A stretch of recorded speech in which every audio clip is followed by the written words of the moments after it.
Hey everyone, welcome to our new show where we talk about everything not in the Disney universe. Um, Woohoo!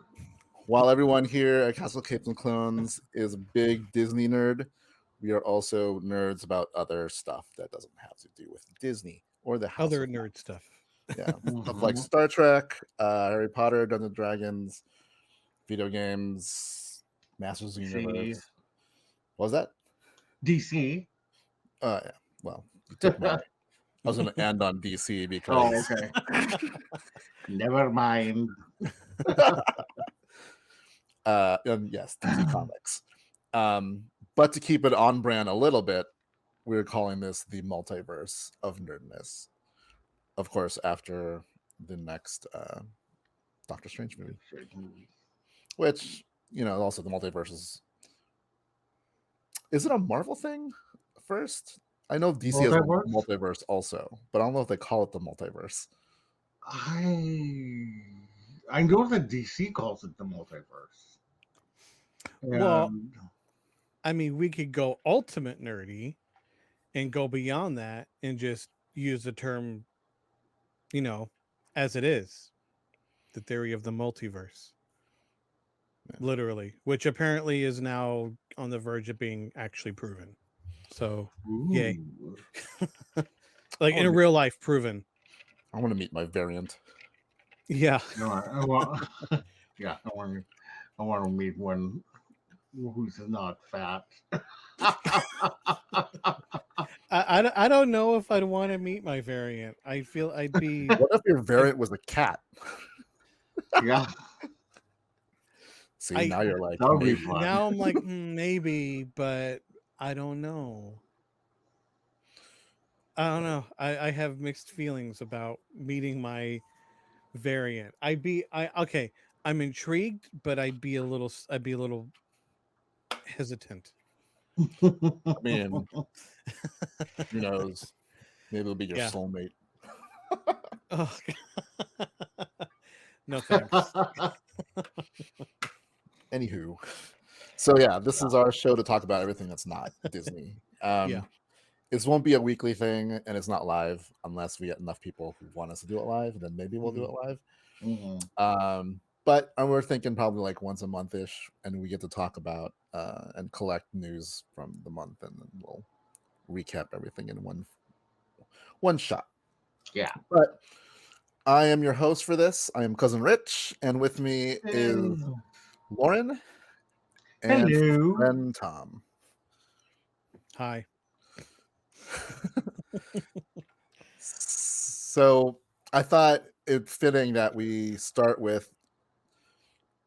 Like it's weird that like if I was going to say there was a rival to Disney, I would say it's Warner Brothers / DC Comics or DC, right? Yeah. I guess you could say that. They don't have Star Trek, so they don't get the Yeah. full trifecta of total rival. But I think before Disney or what was I saying? Before Disney acquired Marvel, I think it was always Disney and Warner Brothers, Mickey Mouse and Yeah. Bugs Bunny, right? Yeah. Mhm. And then obviously with Marvel, it's always been DC is the other Mhm. company. But now that Disney has acquired Marvel, it's a pretty good rivalry. Mhm. But we are fans of both, and we like through the years we've been talking behind the scenes about everything that DC has put out in their cinematic universe. So Mhm. if you ever see us at Comic Cons or whatever, we get together, especially when I see Loren when he's here, we'll just chat about All things. our thoughts Yeah. on a lot of things that are not necessarily Disney. So this gives us a chance to do that. Definitely. That being said, there's a lot of Disney or DC stuff going on right now. The Peacemaker series has come out, season 1. There's a couple news items we'll go through, and then the big piece today we'll be talking a lot about the Batman movie which just came out. And oddly enough, my predictions on how everyone would have felt about the movie, not quite what I thought it was. So I'm very interested to dive into Loren and Tom's thoughts about it. Yeah. But let's start off with some DC news. Where are my notes on my screen? I don't know. I lost it. Cool. You have 2 monitors. I'm, I sh- know. I'm sharing. I'm sharing one, so I can't use I that know. one. I know. Everything is on We need one. 3. So you were saying you need a third monitor. I almost need a third monitor Yeah. Wow. to do this. You would think that 2 is enough. No, even sometimes I'm at the Or- point like, Or I I can use need a a third one. or I need a fourth party to handle the broadcasting parts of this. Even So better. Yeah, I'm even literally better. controlling That's the everything. dream. This That guy is is the dream. like, who wants to just Who control wants to all this volunteer to be the engineer for the pod for everything? thing? All right. So yeah, let's start off with a couple news items from DC Comics media, I guess. Mhm. First, there is going to be a Wonder Twins movie on HBO Max, created by, and here's where I get a little trepidatious, the people behind the Twilight Saga, the Maze Runner, which I've not seen, Fault in Our Stars, which love Simon. It's really just the Twilight Saga where I'm pausing. Simon. But I feel like I know you, LJ, have seen All of them. right? Okay. As have I. Because I'm a tween. Lauren is a tween at heart. Well, Yes. well, I watched, I think, all but the last half of Twilight, like all of the movies. I mean, I think like I stopped like halfway through the very last one, and I was like, okay, for There are like whatever 4 reason, movies. How many movies are there in Twilight? I don't remember. 17. No, So- I think there were 5. I think there's 4. Yeah, 4 or 5 5? sounds right. 4 or Yeah. 5. Gotcha. But when I read this, I wasn't aware that they were even thinking about doing a movie. I feel like oh, you know what it was? On the CW after, I forget which series, like finale for one of the seasons. It might have been the Crisis crossover where they had Gleek in the show. Yeah. Right? I wasn't dreaming that. So I thought anything with the Wonder Twins would be in a CW show.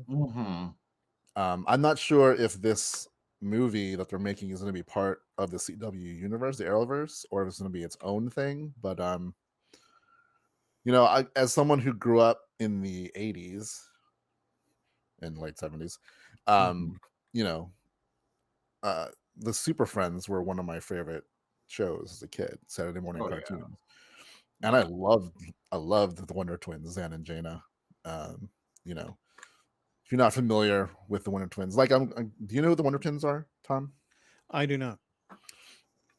Oh my God. Well, okay, here. I'll here. Yeah, I know. So when it comes to DC, unfortunately, I'm limited. My knowledge is pretty much all Batman with some Superman and a little Wonder Woman. That's so like the 90s on, yes, basically. Yes. So the Super Friends it was the cartoon on Saturday morning, right? I know of it. Yeah. So a little bit more, I guess you can say, cheesy and stuff. Like Batman is definitely more towards Adam Westy Batman than. Well, I grew up. I literally grew up watching Adam West Batman, so I'm okay with. So or if you've ever seen they guest starred on Scooby Doo a couple times, Batman and Robin. Yeah. Yes. I do remember this because I did watch Scooby Doo. Wasn't Casey Kasem the voice of Robin? Yeah. He was. Yes. You just brought back a lot. I forgot that until you just mentioned it. You do have a little bit of remember. Double duty. Yes, I do. And I remember as a kid losing my mind seeing that. But it's funny, to this day, I'm still I get confused on which one has which power. So in the cartoon, I always remember. So basically Zan and Jaina are aliens that were friends with the Super Friends, and they would activate their powers by saying Wonder Twins powers activate, and they would basically fist bump. Yeah.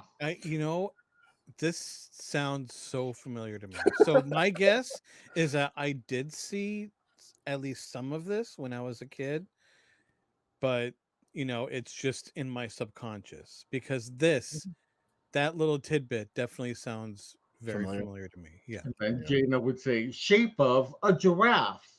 And then Zan would say, form of a bucket of water. Okay, so Jan, wait, no, Jaina. Jaina is the animal one. Yeah. Jaina is the animal one. Zan is the Is it like water. water? It's funny because it's always like a bucket of water. Yeah. Yeah, he And has I like remember- a bucket of water. It was so crazy. He could do You- spear. You guys are or- just digging up my childhood without me even realizing it right now. We're uncovering even- the truth. Yes, Like I even did watch this this sounds as a kid. even this sounds familiar. The transformation, like the transformation in the animal thing, and the Yeah. like. It just like it's like what's that? That it's like a form of hypnotism where you're like Yeah, and then where you you're bring like up repressed memories. yes Right. yes. I feel like this is a version of that. Yeah. Maybe. Because my dad played all that before, like, before like the usual stuff. When I got a little bit older, like watching like Teenage Mutant Ninja Turtles, stuff like that. He had me watch stuff from the 70s and the Mhm. early, like early 80s. I was born in 82, but obviously I wasn't creating memories yet. So like stuff that you would have watched, properly. So like and not just that stuff, like obviously Adam West Batman. This sounds familiar. Scooby Doo, what else? Other non-cartoon stuff, like Gilligan's Island, stuff like that. So, but yeah, so all of this, I am now certain that he had me watch this. Yeah. First of all, Super Friends had the best theme song. But I also remember when the first like interns or whatever of the Super Friends were Wendy, Marvin, Wendy. and Wonder Dog. Yeah. And then they left, and I was like so sad that they left. But then I fell in love with Zan and Jaina. I can't remember. Like I know there's been reference to Wendy And Marvin. and Yeah. Marv in something, but I can't. I don't know if it was Young Justice they were in, or They it was were. okay. Yeah, I was hoping they'd show up in like the CW or something. Yeah. Or, Yeah, that would have been fun. like honestly, like I would if I would did DC, I would just go back to Super Friends and just be like, let's reboot this. Let's Mhm. just be the opposite of Marvel. let's just go for it and be like, we're bringing back the 80s. Why not? Yeah. I would love to see Samurai and Apache. Yes. I was thinking about they did have a version of Apache Chief in Young Justice Mm-hmm. in the first season. I remember that. I don't think they've ever done a samurai. But like Samurai is basically Red Tornado. Yeah, pretty Right. much. Like his legs would go and then be like a tornado. Yeah. As samurais do. Right. It Yeah. just happened to be Yeah. he just happened to be this like Japanese samurai warrior with the power of a tornado legs. Right. Which And he could use his arms as well. oh that's right, he can do the Yeah. what was his he would say something before he did it. He said, and I'm sure I'm not saying this right, but Yeah. he'd say, Kasi no yo naayako. That's right. Yes. And then Apache Chief would say, no, chop. Which I'm pretty sure is Yeah. probably mental. Yeah, problematic. Right. Yeah, I know. I know. I have no idea if these are actual words. Or I what. doubt it. Maybe Samurai's was, but I feel like Yeah. Apache Chief is probably not. Hmm. But I mean, I love those characters. Like, I know they made a samurai do too. figure. I don't think they ever made an Apache. No, they did. Did they? Yeah, what happened was they had certain characters it was a Build-A-Figure, and it was the Pageant Chief with the Build-A-Figure. Back in the day, or like this is newer? No, I'm this talking was the like when DC did something that were like Marvel Legends. yeah. That's what Okay. they did. They did that, and you could like Black Vulcan. I know Samurai Oh my God, and El Dorado and some others. You could form. I would bring back all those characters. I know that would be so fun. Is that I'm now to look on HBO Max to see if the old Super Friends are there. I know it's gonna be like super like, oh my God, this is cringy, but whatever. Mm-hmm. But anyway, yeah, they're gonna make a movie, so I'm be interested to see what a movie is. And it's gonna be on HBO Max. So it's not a CW. So I guess that answers my question. It's not gonna be Arrowverse thing. It's gonna be its own thing. But I'm curious. It's going to have a similar tone, but I'm just more budget. Right. I'm just curious how they're gonna do. Like the go-to for these two are always like, Jana would be like a gorilla or an eagle, and then Zan would be like in a bucket, and Bucket of water. the gorilla would either take the bucket and go wee, or the eagle would take the bucket and fly. Yeah. Or Gleek. Gleek always had. Oh, yeah, Gleek. Yeah, he always had Zan in the bucket of water. Oh yeah, that's right. He'd always be running around with him. There's a thing. Is Gleek gonna be? Gleek has to be in this in some form, right? I would imagine. I mean, you can't have the Wonder Twins without Gleek. Yeah. So Gleek, for anyone who doesn't remember, was this like blue-ish space monkey. Yeah. Work rose. This sounds familiar too. Tom's like, maybe I did love the Super Friends. Yeah. You know what? Here, I'm just gonna look it up. Yeah, look up the way they looked in the 70s. The image that Rich just showed, it kind of looks like them, but their outfit was much more lavender or mauve. Something like that. There's Gleek. There's Gleek.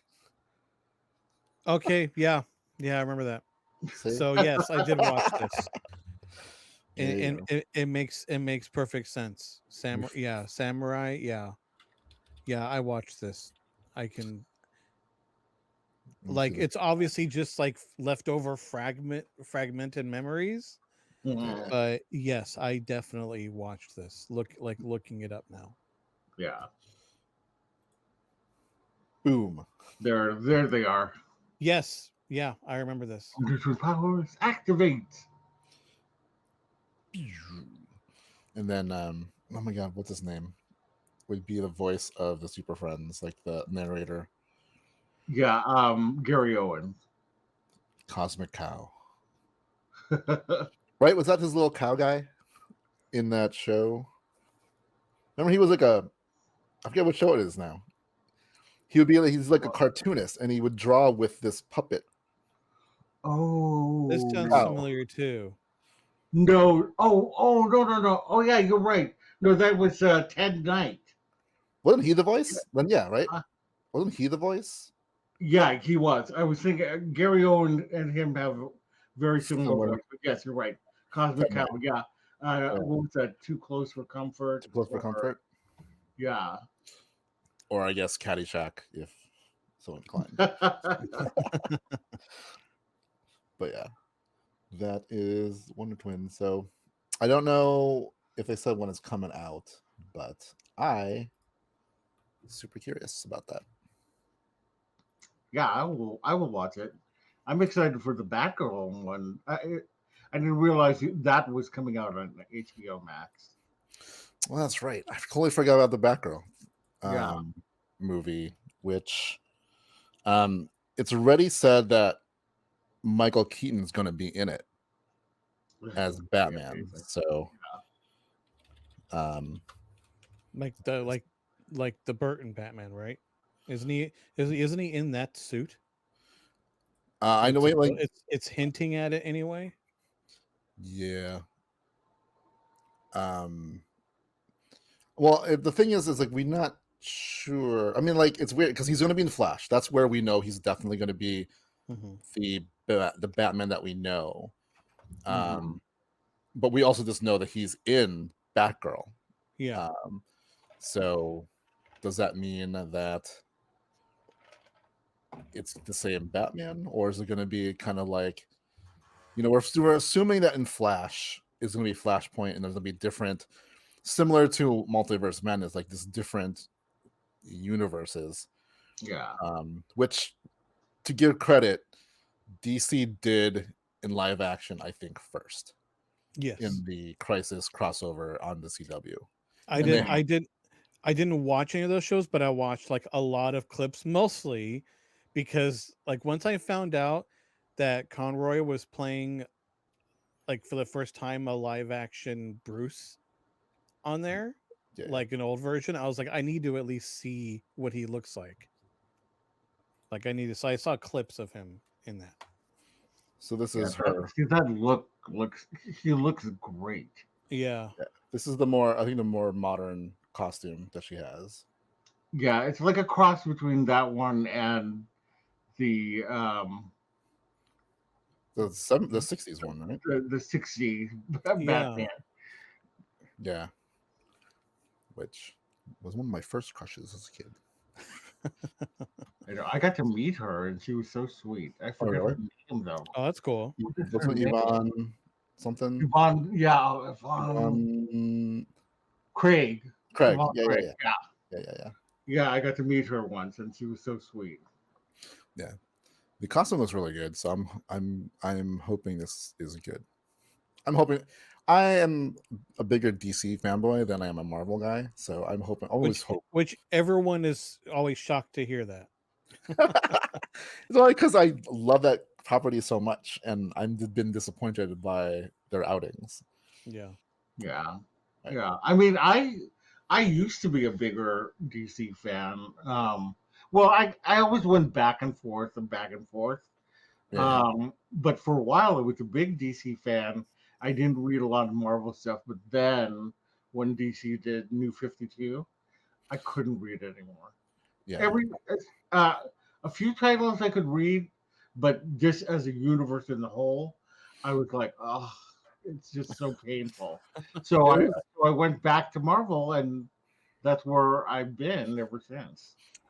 It's funny, like the New 52 came at a point where there were some really good writers, and then they were forced to kind of change universes. Yeah. Because I do think Scott Snyder's run on Batman was good, and then they had to like New 52 it up. Yeah. I mean, they had some really good writers. Like also the Flash. I remember I loved the Flash. I loved Wonder Woman. Yeah. But the universe as a whole didn't make sense to me because I would have rather they did what Marvel did with the Ultimates, like just start over and retell the stories in a more modern thing. Like the New 52, what they did was like they took 75 plus years of history and condensed it, so it all happened, but not really. Like Batman was like 30 and he had 3 Robins already. It's like, what? Yeah. Anyway, that I could go on a rant about. I know. Yeah, it's weird saying this, but I'm now more familiar as a whole with the Marvel universe than I am the DC universe. However, but with the exception of like Batman, like all as far as DC is concerned, like all my focus for pretty much all my life has been everything focused on Batman. Pretty much, with some small exceptions. So as a universe wise, I know more about Marvel than I do the DC universe now. Yeah. So I have a lot to catch up on. Because Marvel has just been hitting it out of the park left and right for the last like more than 10 years now. Yeah. All right. almost 15 years now.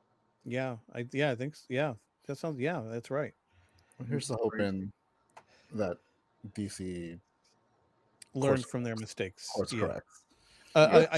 I did read an article recently where they like talked about that. They're like, yeah, we're gonna start doing this from now on. Like, yeah. Mhm. You should have. You mean what you should have been doing from the beginning? You guys could have given Marvel a good run for their money, but no, they wanted to try to copy what Marvel's doing, and no, that's not. That never works. It seems, at least not correctly. In other news, talking about the CW shows, they have cast Fallon Smythe and Tyler Smythe. Chiara as characters in Gotham Knights on the CW. I'm assuming this is part of the Arrowverse. It's because it's on the it's CW. I could only assume. and like they're playing Harper and Cullen Rowe, which are two of the newer characters in the Bat family. Mhm. Let me get this on here. I have so many windows open. Hold on. Boom. So Harper Rowe was a creation by, we were talking about Scott Snyder. I think Scott Snyder and Greg Capullo. Capullo? Is that the artist he usually works with on Batman? Yeah. They introduced this character who was looking like she was going to be the next Robin. That's what I was thinking she was going to be. Because all the other Robins at this point, even though it's only been like, he's only 30, so this will be the fourth Robin if they did it.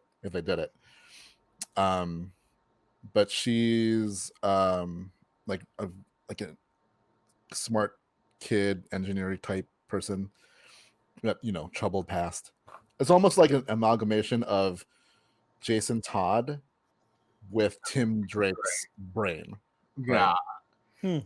I'm actually remembering her now from the comics. Okay. Yeah. I'm not familiar with her, but I'm intrigued based off that description. Yeah, she's I think in the comics she's bi, and I think in Young Justice, the cartoon, which if you haven't seen is also an excellent series, is also bi. Her brother was typically, I think, in both comics and alluded to in Young Justice that he was abused by their parents or father because he was gay. So both characters are coming to the CW in this show, where I think they're dealing with, from what I remember, they're dealing, like, this group of characters is dealing with the death and murder of Batman, which is similar to what the I think the video game is going to be. Different cast of characters, but I think in this CW version, Cullen is trans instead of just gay. That's cool. Yeah. But yeah, if like, comics a little bit harder for people to kind of get a hold of, but like if you watch Young Justice, she's, I think, in season 3 ish. Yeah, I'm gonna have to watch it again because I can't. Yeah, I mean, like, I feel like Young Justice is a really good. I mean, it's supposed to be about the younger heroes, but it features like the Justice League, like Batman, all them. But it's mainly focused on the younger heroes, and they do a lot of, like, it spans a long time. So you deal with like Dick Grayson, but then eventually Dick Grayson becomes Nightwing, and then they have a new, group of characters. Like, we see Tim Drake in this, Batgirl's in it, spoilers in it, and some other ones. So it's really, really, really good. So I highly recommend it. Right. HBO Max. Very cool. Looking forward to that. A new trailer for the League of Super Pets has been released, which, I actually quite enamored with. I was like, so when before I started the trailer, I was like, oh no, what's this? Yeah. But at the end, I was like, oh, all right. like So like they've slowly been announcing the cast. Like we knew from the first trailers months ago that it's a Dwayne Johnson and Kevin Hart movie. Right. Um, and Dwayne Johnson plays Crypto, who's Superman's dog, and Mhm. then Kevin Hart plays Ace, the Bat Hound, which is Batman's dog. Yeah. But the synopsis of this movie is actually that the Justice League gets kidnapped by Lex Luthor. Superman already has Crypto, but then these other animals there's some kind of experiment or something that happens, and they all get superpowers. Right. So Ace gets like super strength or something. But then there's another. What I did not know until this trailer was there's other pets. Yeah. And so in this picture, there is. Let me get this right because it's weird. So the pig is a pot-bellied pig named PB the pig, Mm-hmm. voiced by Vanessa Bayer, and that is going to be Wonder Woman's pet. I was about to say that's Wonder So Woman's funny. pet. The turtle, Uh-huh. her name is I know where this. Merton the turtle, belonging to the Flash. Yep, because I knew turtle before you gets- even finished that. this turtle gets super speed, Uh-huh. voiced by Natasha Lyonne. Oh, that's funny. The squirrel gets like these electricity powers, Uh-huh. and they haven't really said, but people are assuming this is going to be Green Lantern's pet, voiced That by makes sense. Diego Luna. Oh, And there's a bunch of other characters that they haven't really said, but the newest trailer kind of revealed that the voice of Batman is Keanu Mhm. Reeves. yeah, I heard that voice. Is like, is that Keanu? And I never thought, it never crossed my mind for some reason, voice wise, that Keanu would make a great Batman. It sounds good, right? Yeah, I'm like, wow, this actually works. Like, Yeah. pleasantly surprised. I think it's gonna be funny because it's The Rock and Kevin Hart, and whenever they're together, they are just so funny. It's it's great to see. Like, if you like look on there, like anytime, like it's great. It's wonderful just how the two of them just talk trash on each other as friends on each other's like Mhm. social medias. Yeah. Like I think one of I mean, most of the time they get pretty vulgar with each other, but my favorite one was, I think Kevin Hart was on a boat or something like that. Uh-huh. And I think Dwayne like commented like some like just throw him overboard or something like that. Just the way they talk to each other is great, and I really appreciate it. Yeah. So yeah, I'm all in favor of this one. It looks like fun. It's funny because from the trailer, Ace seems like this like plays the straight part, like the grounded, like I am not the funny one. Yeah, Right. Probably end up being the funniest one. that's because of usually it. how it works. Yeah, Like Batman's like unintentionally funny sometimes. yeah, often. Yep. Yeah, Yeah. We also do know that voicing Superman is John Krasinski. Oh, that's so funny. And we do know that like the Green Lantern that's going to be in this movie is not Jon Stewart or Hal Jordan. It's actually Mhm. Jessica Cruz, Oh, okay. Yeah. The new one. one of the newer ones. Yeah. Yeah. But they haven't really said who's playing who yet. So, Mhm. but like I got more interested in like I was like, all right, that's cute. Like the first Yeah. time I saw it, I'm like, I'll wait. But I don't know if it's enough for me to go to the movie theater. But I maybe will like watch watch it. it at home I or will watch it something. at home. Yeah, We'll see. I'll see it in the theater. it looks fun. It looks fun. Yeah. Well, I've always liked the super pets. I'm a Yeah, sucker. I like the concept of the Super Pets. I'm a sucker for sidekicks. It makes sense that they would. And then the last trailer that did come out recently is the DMZ trailer. Now, DMZ is well, I mean it's DC, but it's under the Vertigo Right. line, which is their adult Yeah. line Yeah. of comics, and it's about basically a civil war in the U.S. Where I think Manhattan becomes a demilitarized zone, so DMZ, Mhm. and this is where this takes place. I'm not as familiar with the comics. Yeah. I remember it. I don't think I've read it, but the trailer looks like super interesting. It reminds me of what does it remind me of? Like part oh my god, why am I blanking on the Will Smith movie? I Am Well, Legend, I Am Legend. right? Because Manhattan's this like desolate war zone, whatever. Yeah. But there's people, and she's like in the trailer. I'm not sure if this is the main story in the comics, but like Rosario is basically looking for her son. I guess what happens is like during the war, Manhattan or New York City is evacuated, and there's like a stalemate between the two forces of the United States and the free states of America.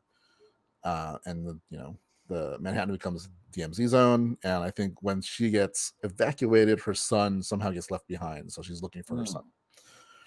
Starring Rosario Dawson, as you can see here. Benjamin Bratt is in it, and some other people I do not know. Yeah. But it looks like it looked good. It looked like it has good potential to it. yeah, you can see like there's different factions in there and stuff. So I'm curious to see how this is, and this is also, I believe, on HBO Max. Yeah.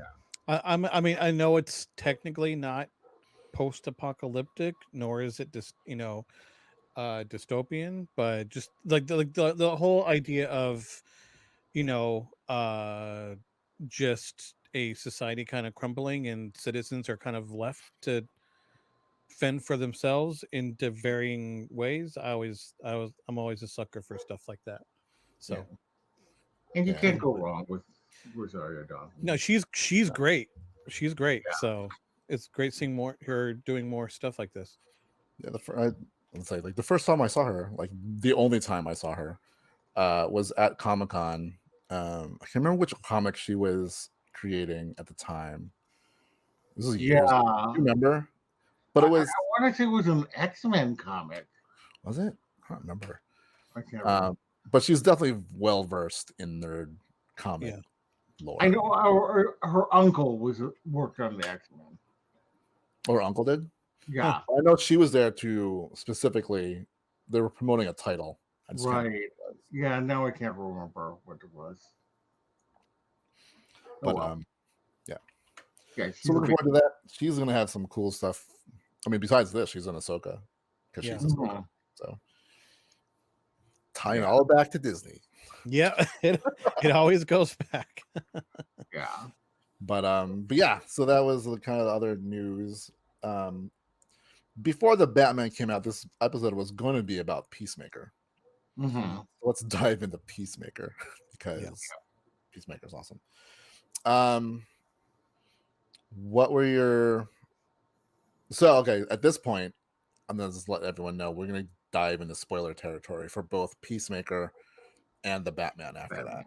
Yeah. So if you've not seen Peacemaker yet and don't want to know anything, I'll try to remember to include a timestamp below so where you can skip forward to the Batman if you've seen the Batman.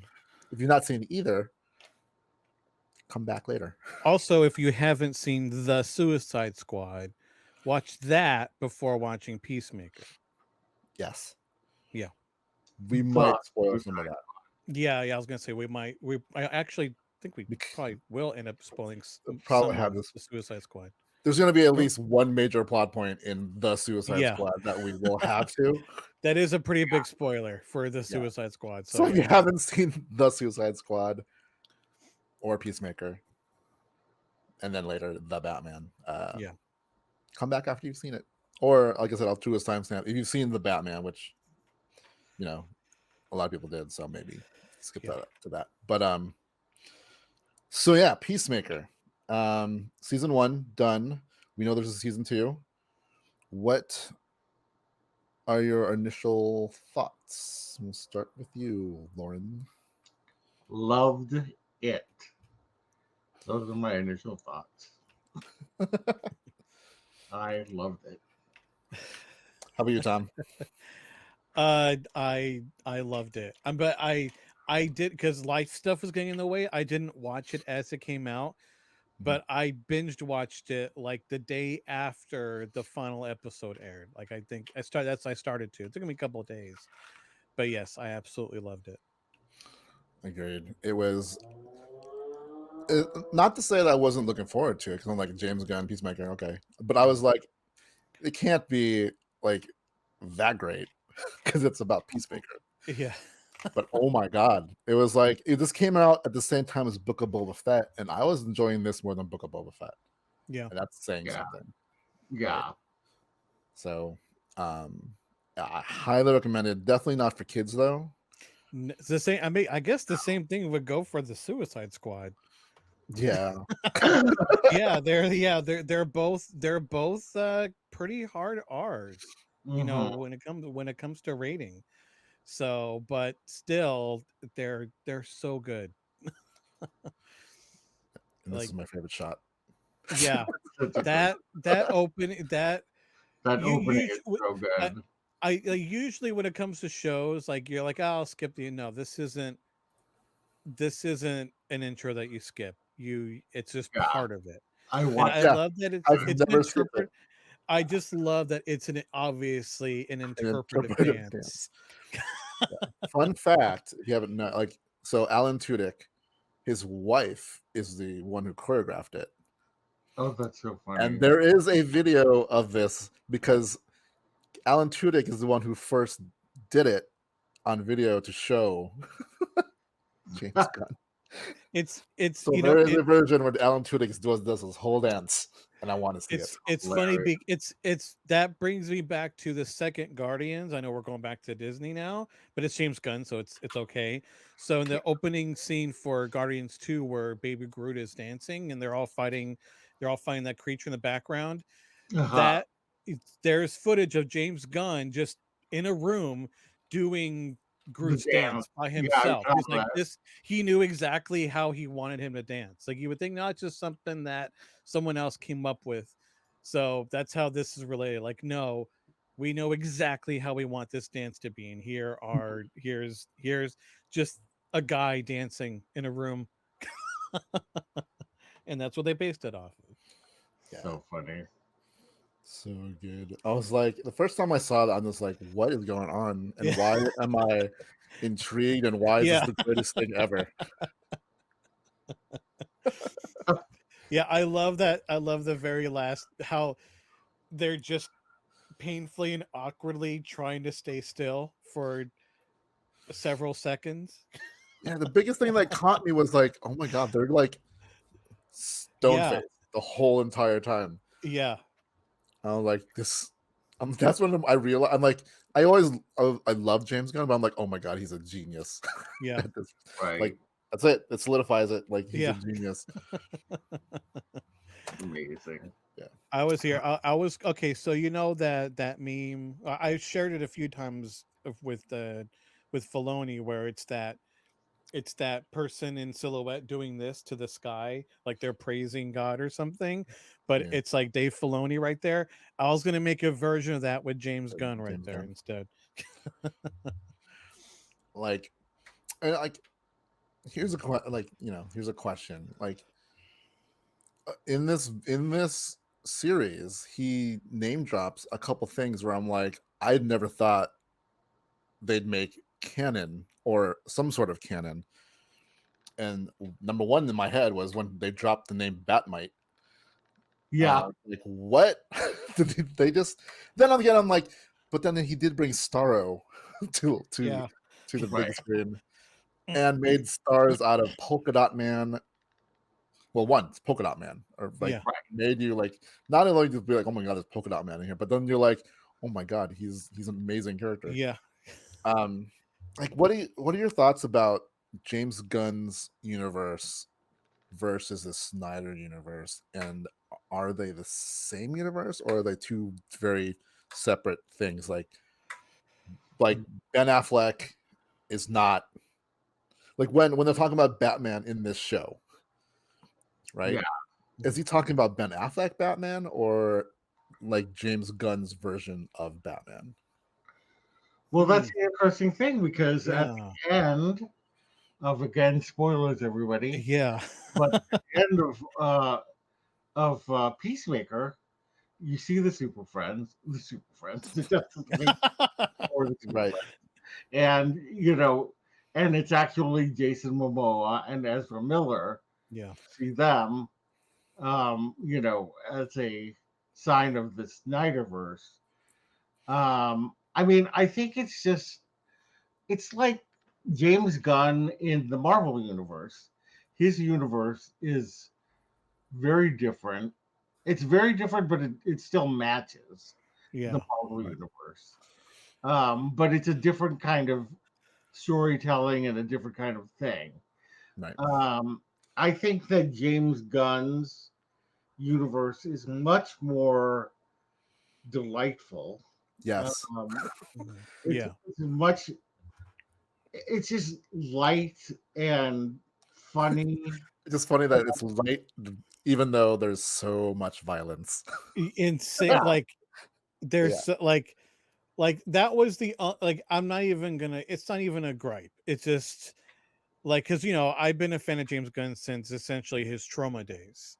Mhm. So and like his first two features, Slither and Super, they're brutal, both of them. And Yeah. I know I've But mentioned this on here. We've talked about like Guardians, which are still my favorite. I just remember when because I was following him on Instagram since he like made his account way back, like 2010. yeah. And I just remember when he was like, I just came back from Marvel and they said yes. Like, huh? I was like, wait a minute. This guy? Right. The Was guy that that was that before you started watching Marvel stuff? Yes, it was before, but I knew well up until then the Marvel stuff I did see was very limited. I think I didn't I saw the Avengers one time at home. Okay. I saw Iron Man, the first Iron Man and Captain America and the first Captain America. That was it. And then I was like, eh. But so I knew enough about Marvel. I knew there were more movies, but at the time I was super elitist about it. But then when he posted, and I might remember this wrong, but I think he said for his pitch he had like a prop and it was Quill's cassette player, and I think Mm, he posted that. I think that was like the picture he used on his Instagram post saying, "I just pitched to Marvel and we're doing it," and I just was blown away. I was like, "Wait a minute, do they know who they're going to be working with? This guy's insane." But it just worked so well, obviously. Like, and then everyone was like, "Who are the Guardians of the Galaxy? Who are these people? Like, no one knows who these are." And look what he did. So yeah. when he announced like Polka Dot Man and like, who are these people? And now look at them; they're huge.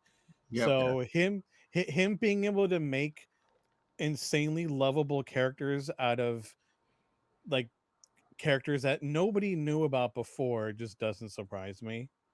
I but I mean, I am intrigued. What would his version of like Batman be like Right. versus the Snyderverse? Yeah. I mean, like, yeah. Like spoiler again. Like the Justice League as we know them in the Snyderverse show up. I guess my question is that Yeah. the same unit? Is that the Snyderverse versions of them, or is this James Gunn's version of them? I mean, just based off the fact that it's, Jason and Ezra, and I feel like I have a feeling that, Gal and Henry would have showed up if they weren't already busy with something, so they had to kind of work around that. I Mm. do think that it was the Snyder version of them. Because I'll Personally. throw this out there in the trailer for what we've seen of like the Flash movie. Mhm. There are two Ezra Millers Mm-hmm. in there. Like there's a scene where and who knows which one's which. Like there's Ezra, then behind him is Ezra. Yeah. I have to watch it again. I don't remember catching that. So we do know that there are two versions of that Flash. So it could Hmm. be just the same costume, same whatever, but in the world that has Batmite version of it. And I think I think this was offline, but I told you guys there's a reason Batman was not in that scene. Like specifically, Yeah. not even silhouette. No, he wasn't there at Because all. James Gunn was told specifically not to include Batman because there's something. Yeah, There was what's that? something What's different that? What's planned that for that. something? Yeah, So that's why he could not use Batman. yeah. And I'm I think thinking I saw. specifically, Yeah, they don't want him to use Ben Affleck silhouette Batman. Like maybe we're gonna do something different with Batman, right? I, I, I, I guess we'll see. I am curious what a James Gunn Batman would be like versus what we've gotten so far. Because from what I know, because if you look at that scene, there's space. Like that's not Yeah, it looks like because maybe they shot it. they had it. Yeah, It yeah. was Batman. I saw like I think it was like a double, like a stunt. I think one of the stunt guys in the suit, in the Batfleck suit, Yeah. and they just. My guess is they shot it and he's there, but they had to remove him last minute. Yep. That's why there's a gap. Yeah, So. I noticed that thing. I'm like, this shot seems off. I don't think he would have shot it that way unless there was Yeah, it's something very supposed weird to that be there was there. a gap. Like was Yeah, weird. yeah. Yeah, So that's yeah, because they probably James removed. Gunn was asked to remove Batman, alluding to that there's some plans for Batman. Or they're just like, let's wait and see what happens when the Batman comes out. Yeah, yeah. Maybe they're just waiting. Because I we don't kind of know. do know Ben Affleck is done-ish, Yeah, but it's not funny how really. he talks about it now. I think I saw a thing where I don't know what it was on TikTok. It was like it was Ben Affleck and Matt Damon. They were joking to each other. I don't know the context. I don't know what this video was shot. It was just like 15 seconds. They're just talking trash to each other. And I think Ben mentions, well, Batman this, and then I think Matt's like, like just like it's like, oh yeah, he took your job or something like that. Like he throws something at him, referring to Paddington. So Paddington. So I mean, I don't. It's weird, minus the whole murder Batman part. I didn't mind him as Batman / Bruce. I thought he was great I Bruce, mean, by the way. So, let's but we'll pin say that. that for later. But anyway, I digress. Yeah. So, what if you had to pick one? What was your favorite episode? Oh, Mine was the last episode. There were a lot of surprises to it, and a lot of emotion, yeah, a lot of humor, and so I think the last one was my favorite episode. yeah. I think I'd have to say the same. If with the second to last being a super super close second. Okay, because that's mine. I Yeah, think I like the one before it a little bit better than the last one, but I also liked the introduction of Vigilante. Mm-hmm. oh yeah, that was great. Yeah. But yeah, speaking of, then which one's your favorite character? Besides, you can include Peacemaker, but who is your favorite character in the series so far? Not Eagly. No, it's hard. Not equally. I think Abadayo. I think she was my favorite. She was kind of like the person whose eyes we saw through, and Yeah, I thought that she was, like she held her own with Peacemaker, and she's very funny. I knew her from Danielle Brooks from Orange Is the New Black, and I really liked her. Oh, is that where she's from? I never Yeah, watched it. yeah, she played a character called Tasty, and she was I really liked her character on there, and she has some of the same um, characteristics that I like the characteristics that I like from Orange Is the New Black. She brought it to Peacemaker, and I enjoy her as a character. yeah. I think she was my favorite too, aside from Peacemaker. But yeah, I think I feel the same way. I like that she was kind of the not kind of. She was like more or less the odd one out, but she was still able to hold her own, especially with Chris. So I thought she was great. Mhm. You? It's a cross between Vigilante and Myrn. There's something about Myrn. Yeah. But I was like, the whole time, I'm like, I don't know if I trust you. Yeah, that makes And sense. he's such a great, like his composure on Yeah, that. Mhm. There's something about it. And then like it's almost like he was almost like they were trying to figure out if he had emotions or whatever. Like he reminded me of like Spock, Yeah. that's a good comparison. like just trying to be like, nope. Which I'm probably gonna pronounce his name wrong. Chukwudi. Um, he's gonna be in Guardians 3. Oh, really? Yeah. So, um, Who's he? who in Guardians 3? No, who is he in? Myrn. Oh, okay. Oh, right. And they Yeah. hinted he was posting something like it's a super powerful character. So I'm like, I don't know who that would be. Like, it's James Gunn, so it could be anybody. Like Yeah. like probably someone I don't even what. So I'm curious to see what he does, but this like close third might be Economos, Yeah, kind of. I think especially the last episode. Yeah. all the characters were just great. Like Yeah. they had a great chemistry together, and even Harcourt, I loved her as well. Oh yeah, yeah. Yeah, Harcourt was Even great. Robert Patrick, who plays a despicable person. Yeah. Like my God, like this is. I don't like Robert Patrick, so Yeah. it's like, man, I hate you, but I love you. At Yeah. the same I hate everything your character stands for, but I love you at the same time. Yeah, It's another a villain that you love to hate, like just that they're not just bad guy with bad traits. Like So I'm so glad that again, if you're watching this for him, like he dies, but he's still there. I'm like, oh, yeah, the last shot of the last episode where you see Peacemaker on his porch thingy with Eagly and his father. I'm like, oh my God, he's still gonna be in the show. yeah, That's like probably like the the devil angel thing, yeah. but like devil. So like, and there's the thing about the story, I was like, what did I do with the Peacemaker?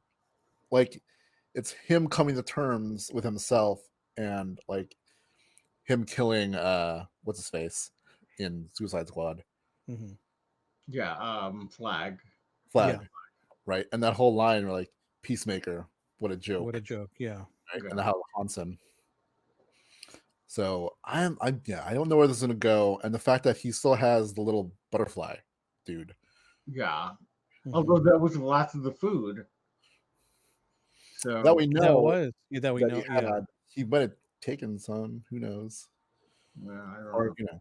but I wonder. It makes me wonder. Like, so before we get like, what do you guys think is going to happen? Like, what do you think? Where do you think the story is going to go in season 2?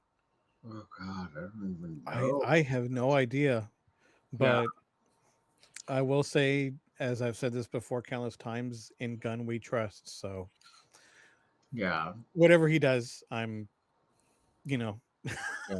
I'm in full favor. Yeah, it's just funny because I wrote this question and then myself, I'm like, I don't know. Yeah. Like, I I would really don't know. I don't know where Guardians 3 is going to go. I don't know where this is going to go, but I know it's going to be surprising and Right. not what I expect at all. Mhm. I would love to see more characters from the comics. That's my next question is like, who do you want to see in this series? Like, are we gonna get? I'm hoping we get more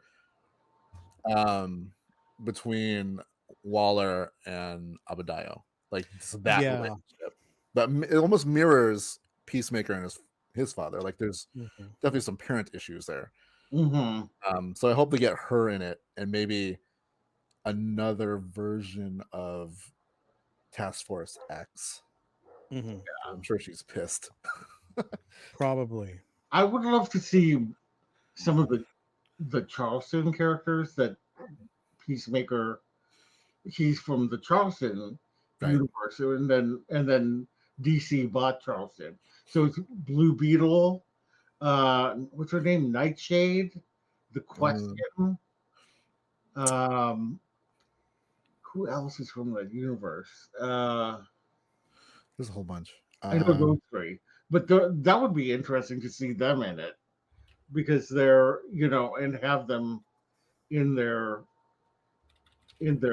Charleston garb. I think that would be really fun because I mean, it's just incredible that James Gunn put John Cena in the same costume that Peacemaker's been in since the 1960s and made it work. Mhm. Right? And you're like, and not only does it work, but you're like, it's kind of cool. Yeah, It actually is. I love that outfit. I love that costume. Like ridiculous, but at the same time, Yeah, kind of works. So but it just goes to show that if you just have faith in your characters, then they will succeed. Yeah. yeah, it's his faith. That's what DC. That's what I'm hoping DC takes from this is that we do have more than Batman. Right. Yes. Right? And if we give our creators creative liberties and not interfere a lot, ideally at all, because it's clear that when they brought in James Gunn, they're like, here, just go ahead. Yeah. Like it works. And I feel like the same thing goes for the Batman, based off of what Reeves has been saying, that he got creative liberties. So, and even Marvel learned from this too. Like they were like, hey, let's bring in some crazy people to do our stuff and just let them pretty much do what they want to do, Right. and not give them any big restrictions. They'll deliver, and look, we're getting it finally. So yeah. I definitely feel like James Gunn, like this version of the DC universe, allows for more quote unquote lighthearted characters. Blue Beetle. If we bring in Blue Beetle, you have to bring in Booster Gold. And I think those two characters will fit in this universe really well. But yeah, I'm just hoping we get more surprises and delights from. I still have Gunniverse. the Gunniverse. I still have the one moment in the Suicide Squad of, because I liked his like little title sequences mid movie that he did. Yeah. Like, because you and I saw it, Rich. We saw it in theaters like opening day. And I just remember, like, I feel like we both shared this moment together at the very end where it just like you see Starro right there and it just freeze frame. It said the Suicide Squad versus Starro the Conqueror. And I'm just thinking, how is this happening right now? Like, this is insane. Like, but it works. Like, I still have watching it, again, before I started watching Peacemaker, I had that same moment. In that moment, like, how is That's a this great real? moment.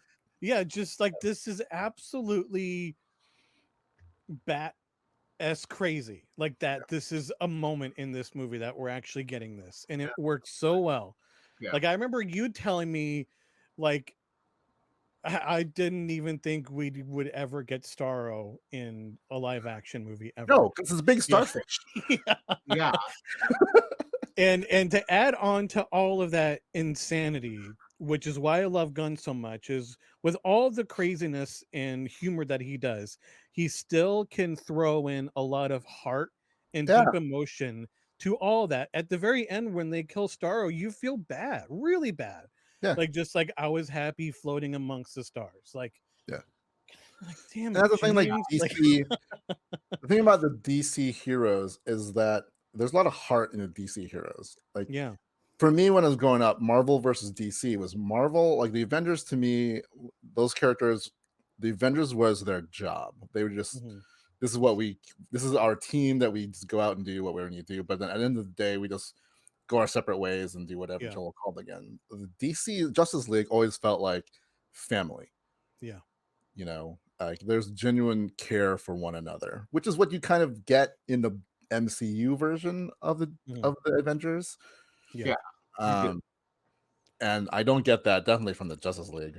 Like, That's why I always said the Avengers is the best Justice League movie Yeah. you've ever seen. right? So I'm hoping this acts as like this combined with Flash like equals some kind of like course correction. Right. One could only hope. Yeah. Speaking of Bat-ass crazy, the Batman came out last week. Yeah. Good segue. And I feel like because I saw it with Tom and I got his initial reactions to it. Okay. I feel like you've changed a little bit since then, but we'll get into Yeah. that. But like Loren, your post Yes. surprised me. I'm like, huh, this is definitely not what I thought it was going to be. Where I thought I was going to be the middle ground. Yeah. Warren, you'd be the one who like really, really loved it, and then Tom was kind of like iffy on some things. But it's sort of like I'm the one who like after a lot of my thing is like after a lot of reflection, I really, really, really like this movie. Like I'm a Batman like fiend, so there's just a lot of things about it that after thinking about it, like I came out of it already loving it. Like I think I already told Tom, like I think I'm tearing between Dark Knight and this movie as my favorite Batman movie. I just had to think about it a little bit, and I thought about it, and there's reasons why I think it tops, and which we can get into a little bit. But since I already know Tom's ish, even though he posted or told me like he changed something. Which I'll elaborate to later. Yeah. So, Oren, let's get your quick. Yeah. So I still am trying to mull it over. I mean, there were a lot of things that I did like about it, but I have to admit the length got to me. I was like really struggling toward the end, and I did. I kept saying to myself, "Is this movie going to end?" Like that's not a great thing to do.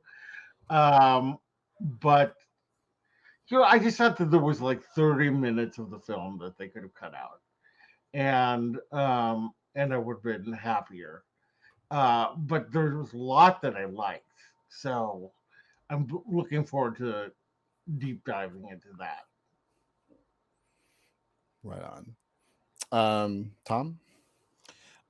So as you already mentioned, I'll elaborate a little bit. First coming out of the theater, I was like, I liked it a lot, but there's some things that I'm not sure about. I need to think about it, and I thought I wasn't going to think about it, but since we saw it up until now, I can't stop thinking about it, and now I'm with you. I loved it, and I need to see it again as soon as possible. Yeah. I came out of that movie going like this. Like it's really hard to get the perfect Batman movie because there's a lot of like my history of the Batman ranges from the 70s to now, and there's been a lot of iterations of Batman. But the core of what Batman to me is, I thought there's more of it in this Batman than we've gotten in the Nolan ones, definitely from the Burton Batman, the Affleck Batman. I mean, the definitive for me is still going to be the animated series Batman, but like Definitely, I can't fairly be like, okay, everything needs to be that because then we already have that. Right. Yeah. So for me, it's like this to me feels like, and also this felt to me more like a Batman movie than any of the other movies. Like Burton's Batman was Joker movie, then a Catwoman Penguin movie, and then Bat Nipple movie, and then we got Ra's al Ghul, then we got Joker, and then we got Bane and Talia. or whatever. Like it never felt like it was focused on Batman. Batman Begins a little bit, but that was actually more about Bruce Wayne. Yeah, it was more Bruce focused. Right. I agree. I agree that this probably was the better Batman story. Um, and yeah, it's just again, it just goes back to the length. It's funny because like I didn't feel the length at all. Yeah, I mean, I know it's subjective. Like I've seen some people like, yeah, it was too long. But no, I didn't. It to me, it still felt like a roughly 2 hour, maybe a little over 2 hours. To me, it didn't feel like. But then again, like I said, it's subjective. I love long movies. As long as they're done right. I mean, I've seen plenty of long movies that just don't feel like, this is taking way too long. Snyder cut Justice League. Yeah, which I still haven't gotten to, but I will. Like another a different example, like Avatar, the James Cameron. I feel. I mean, I only watched it once when it came out, but that movie I felt the length. I'm like, this is way too long. Versus like Lord of the Rings, or what was the other one I was going to mention? That's also this isn't nerdy at all, but The Irishman is like Irishman? it's like a 4 hour movie, but I never feel the length despite Yeah. that.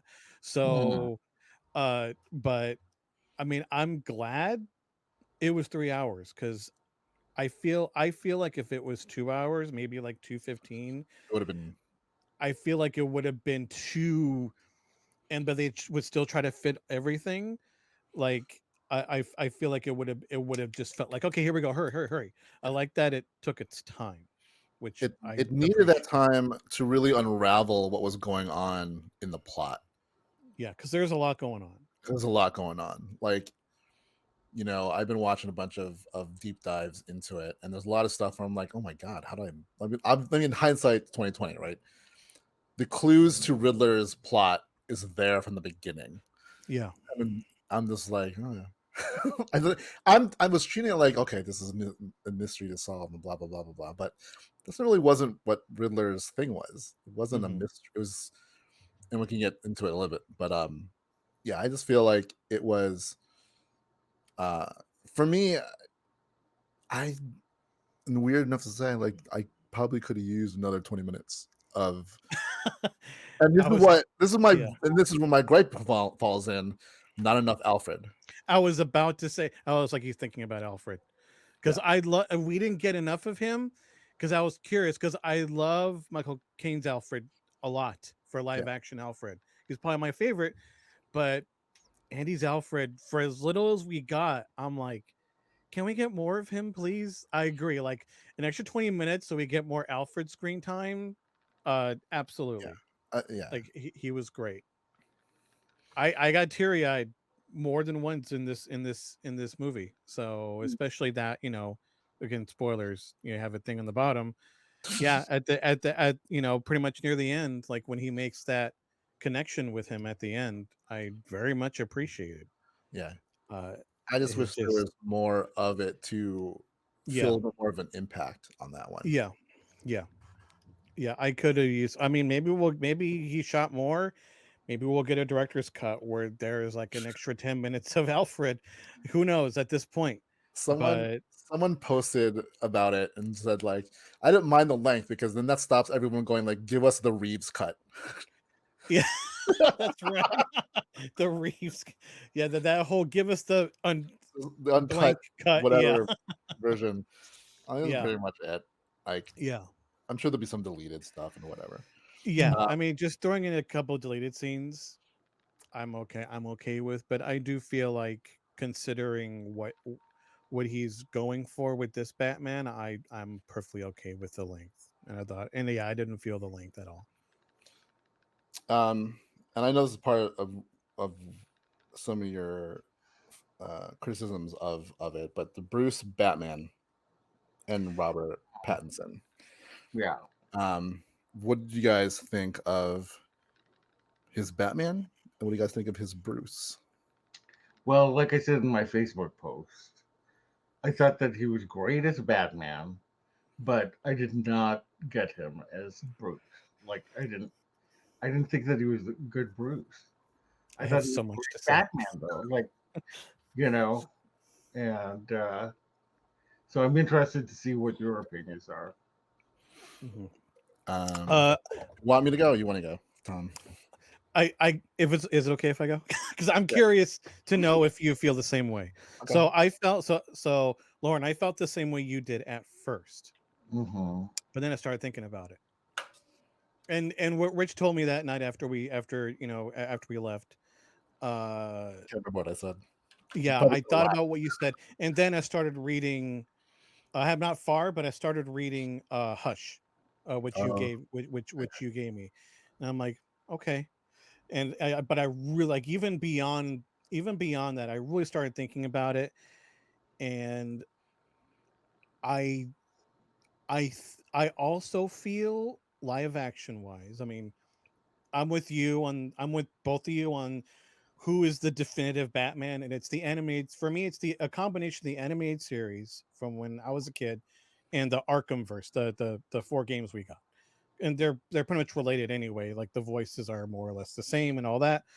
Um, but I do now feel this is the best Bruce we have, and that's because I feel like this Bruce, because he's still early on. Yeah, 2 years is a long time, but not really. Not doing this, not being a vigilante who's still getting his act together. Like he's still super, super brooding. Like this is the broodiest Bruce that we've gotten. Um, and I think that it's because he's only comfortable in the suit. He can't it's almost like he's not comfortable in his own skin when he's not in the bat suit. And I think that's why I feel that's because I've seen this gripe. I'm seeing a lot on Twitter like, oh, that's not I don't like that he's not Playboy Bruce. He's still adjusting.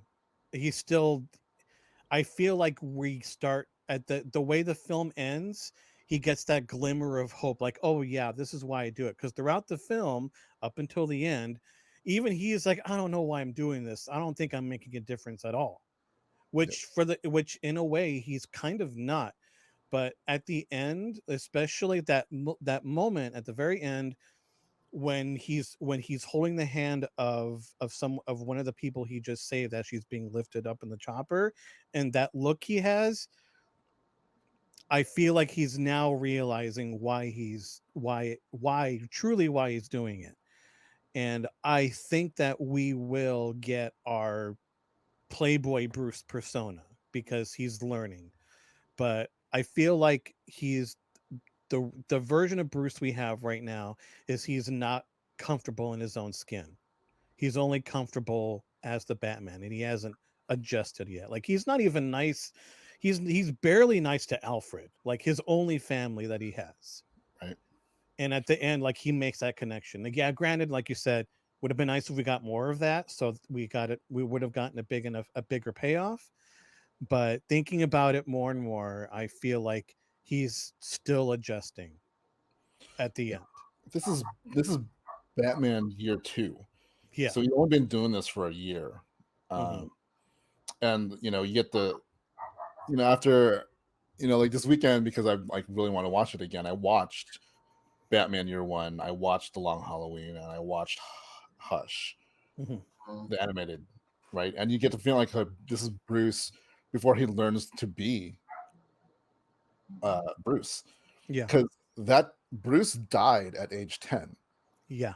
He's just been thinking about this, and in this version of him, his family's legacy, that he in his mind thought like, I need to do this for my family's legacy. Like Mhm. Bruce Wayne is gone. I have to be something, and that's the Batman, right? Yeah. And this is the whole plot. Is like Riddler's thing is showed him that they are the same character.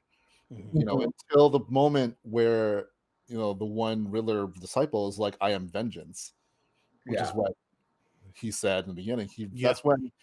That's when he lights the flare, and he with light he's leading the people of Gotham. He literally becomes that beacon of hope. Yeah, and then if you and I need to see it again, but I feel like that's also one of the, like, the end of the movie is when one of the last or only times we see him in semi daylight. Yeah. When Right. the sun's So, when the sun is rising. right. So this is where he's learning that Batman doesn't need to be vengeance, because that's just what the criminals are. Mhm. Like revenge and doing this for vengeance is a wrong thing. It's, if he really wants to help Gotham, he needs to give them hope, not vengeance. And that starts with him being that person. It reminds me of a scene in New Frontier, which is another amazing animated movie based on the comic, where Batman's saving a little kid, and this is Batman in his gray black outfit, like Mhm. that classic, like his first appearance version of him, Yeah. and he's saving a kid, and the kid is terrified of him. And he realizes he can't do this, and so he comes back, and that's when he comes back with his yellow, more friendlier Batman look Yeah. that he has. And it's the same thing. Like I would strongly bet the next time we see Batman, he's going to look to me a little bit different, and Mhm. we're going to see that he does need to, again, like, now that he realizes what his family's legacy actually is, Mhm. to make that right with this mayor who is strongly, for the renewal program that the Waynes started, and and what it was meant to be, that he needs to be a part of it, and to reaffirm, that, yeah, his father made a mistake, and everyone makes mistakes, he's only human, but he Yeah. did it for a good reason. Mhm.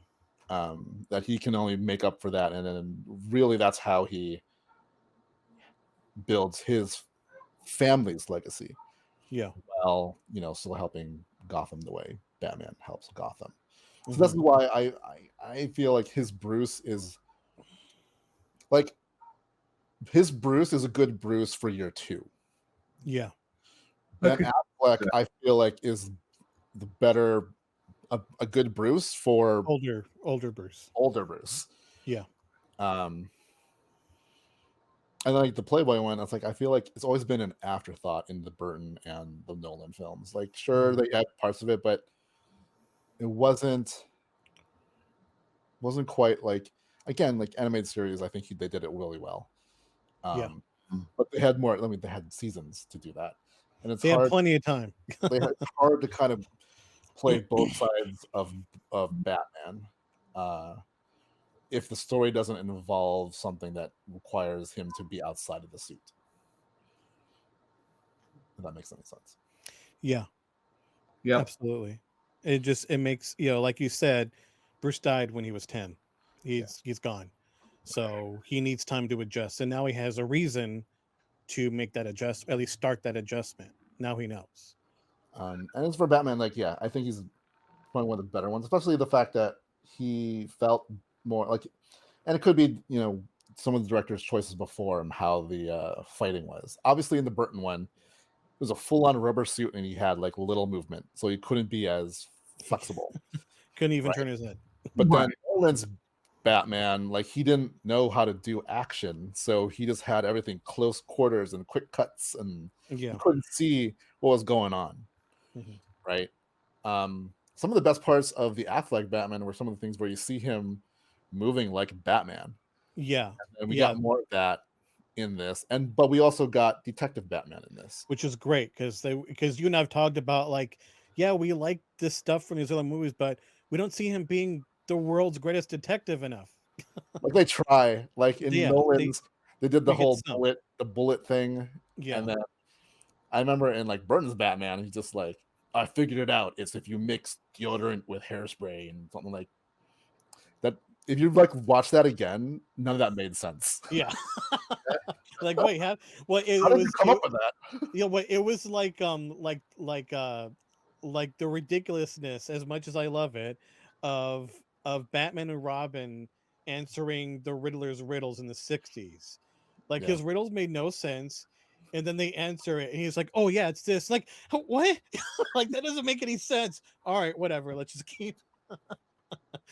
But yeah, this one, and I was even. I know we'll talk about him a little bit, so I'll hold off on the Riddler, but yeah, no, we got a lot of Batman detective stuff in this, which was Yeah. really refreshing. Yeah. And if you watch, and again, I highly recommend you watch Year One, Long Halloween, and then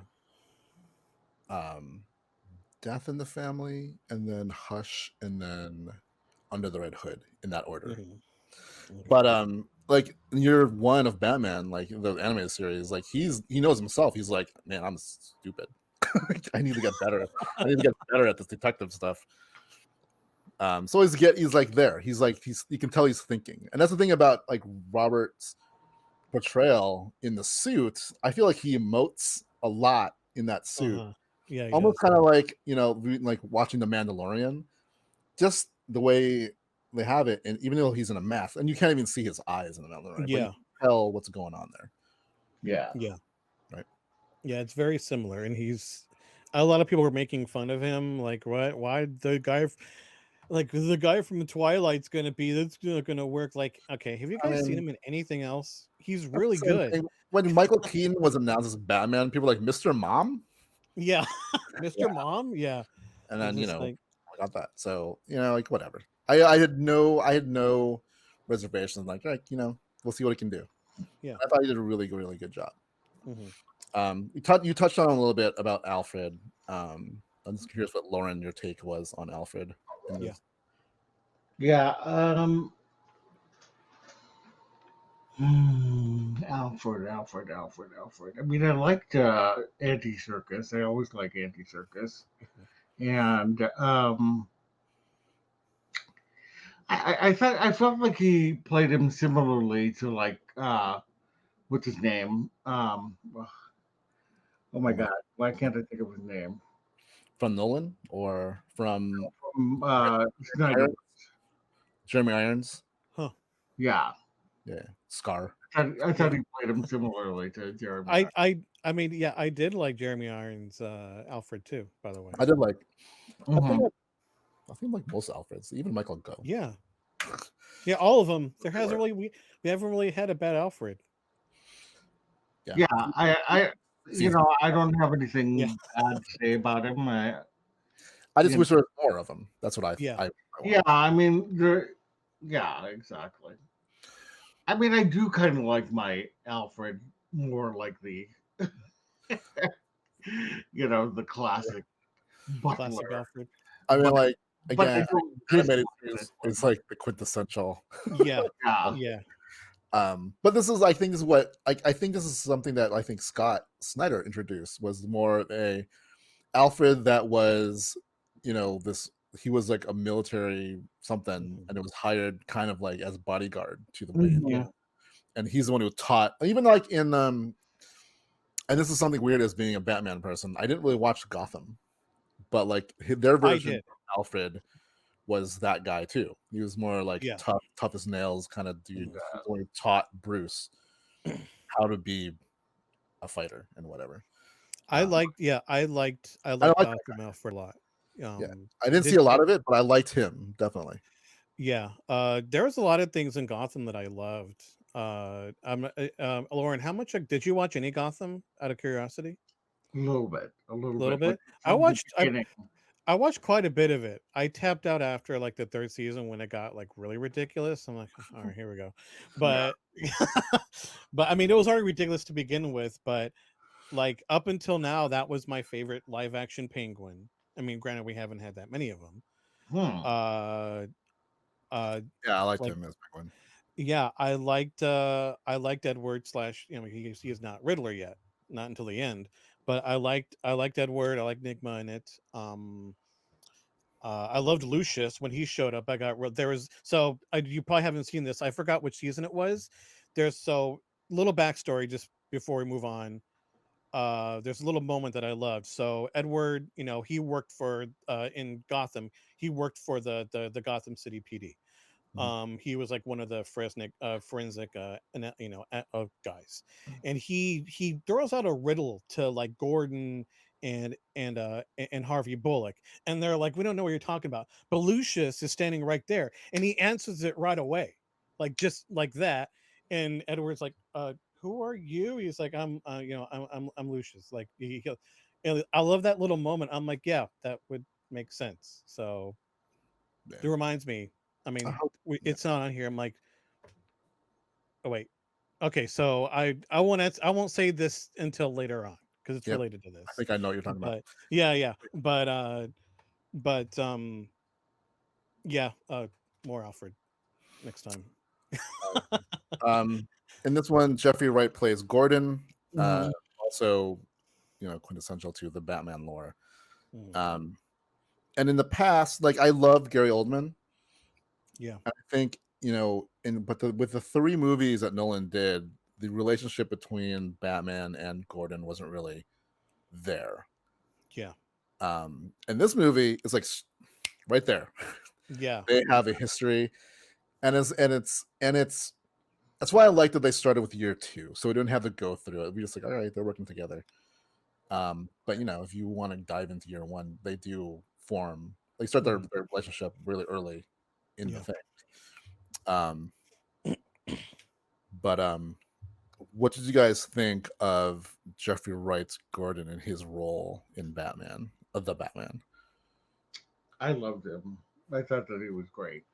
He was one of my favorite parts of the Batman. I thought that for um, he was he was Jim Gordon to me. Yeah, The relationship, like you said, was there. I liked when he said, he was asking him if he trusts so and so, and he goes, "I trust you." And um, I thought that was a nice line. So I really liked him in the movie. yeah. I remember back when they cast Wright in it. I'm like, okay, well, he's gonna be perfect. Right? And yeah, he's Pun not oh intended. yeah, just like yeah, he's gonna be amazing. And yeah, I love as much like you said, as much as I love uh Gary Oldman's Gordon, yeah, I it didn't feel like that It didn't as feel like a much, partnership. like that partnership that we get again, like in the animated series, in the games. It didn't feel quite there, and I feel like this nailed it. Like there's that true partnership there, and you can even tell there's still slight, very, very. I'm like, whatever hesitancy there was is pretty much all gone now. Like Yeah. that partnership is just the way Mhm. they both work together is just so great. Yeah. So Yeah. he knocked it out, I knocked it out really of the park with him. again, this is probably the closest Gordon we have Yeah. comic animated series Gordon, Mhm. where they felt like it was a team. Yeah. And then we got similar things in Dark Knight, where it's Gordon. I did like Gary Oldman. I Yeah. liked him, but I thought that for where we are in the story, Jeffrey Wright was great as Gordon. Yeah. Yeah. And I love that pretty much the rest of GCPD is like, no, this guy is a freak. Get him out of here. But Hmm. Gordon is like, no, we need him, even though you don't like him. He's Yeah. helping. He's legitimately helping us. Like Yeah. yeah, it's just oh, Yeah. I it didn't was really so good. have it on the notes, but like the Gotham Police, which is also a big part of Batman and especially Gotham as a character. Mhm, Gotham's classically portrayed as being like the opposite of Metropolis. Like Gotham mhm, is like seedy, it's corrupt, it's mhm. Chicago in the gangster era, right? Yeah, Um, and I definitely got the feeling in this movie that there are definitely like you can't trust the Gotham Police Department. Like you don't know who to trust. Like this is yeah. total deep mob era Gotham, and Falcone like owns everything. You felt it in this movie Mhm, more Hmm. so than anything else. I think even like They allude to it in like the Burton Batman with Porkins. Yeah. And then I can't remember if they did in the Dark Knight, probably, because I'm pretty sure Dent was like, we can't trust whatever. Yeah, Dent was hesitant, but he pretty quickly he was like, okay, yeah, we could use him. Well, I mean, because I feel like that version of Harvey, like, obviously there's signs that he has a darker side to him. So he's willing to play along, once he meets him. But Gordon, like what you said, like, the GCPD is part of Gotham, especially this earlier corrupt version of it, and I like going along with Gordon. I like his slow, painful acceptance, just how corrupt it is. Like he's just blown away. Like, this is how deep it goes. Like, yeah, Yep. yeah. My favorite scene with Gordon and Batman was like in the police department. He's like pretending to like chew him out. He's like, Yeah. what are you gonna do? You're gonna hit Yeah. me? You're gonna take my keys? Even I before, like that whole like, scene. I was like, this is perfect. This is yeah, amazing. even the scene right before, like when he wakes up on that table and he just starts just fighting all the other officers, and Gordon's like, dude, you gotta dial it back. You're not helping. Like, I just love that so much. Like, just Gordon was at live action. I feel like this is the best one, even though I love Gary Oldman's Gordon. He's my favorite for sure. It's like, later on, it's like, you could have pulled your punch. I did. So moving on to, and I know this is one of the things that you mentioned when we walked out of the theater, and that's Selena. I think I told you, I'm like, no, I think it's like the most Selena also that we've gotten compared to Anne Hathaway and Michelle Pfeiffer. Or at least more of what I know as the more modern era Selena Kyle. Yeah. So what did you guys think of Selena and Zoe Kravitz as Selena Kyle? You first. Huh? What? So Wait, what? I prefer Eartha Kitt. Oh. No, I liked her. I thought that she was really good. I think that, I mean, probably the most because Michelle Pfeiffer was not like Selena Kyle. She was like Catwoman. She was a Catwoman, and then Halle Berry was not at all in any way. Anyway, we don't talk about Halle. Well, yeah, we don't talk. Even she doesn't. Talk about Halle. Yeah. And then Anne Hathaway. Anne Hathaway. I actually liked Anne Hathaway. Yeah. I thought that she was. I actually did like Anne Hathaway. I liked them both, to tell you the truth. I like them both, and again, when we left it's so much, like almost everything negative. Not even negative. Any little nitpick thing I wasn't crazy about when we left the theater has now changed.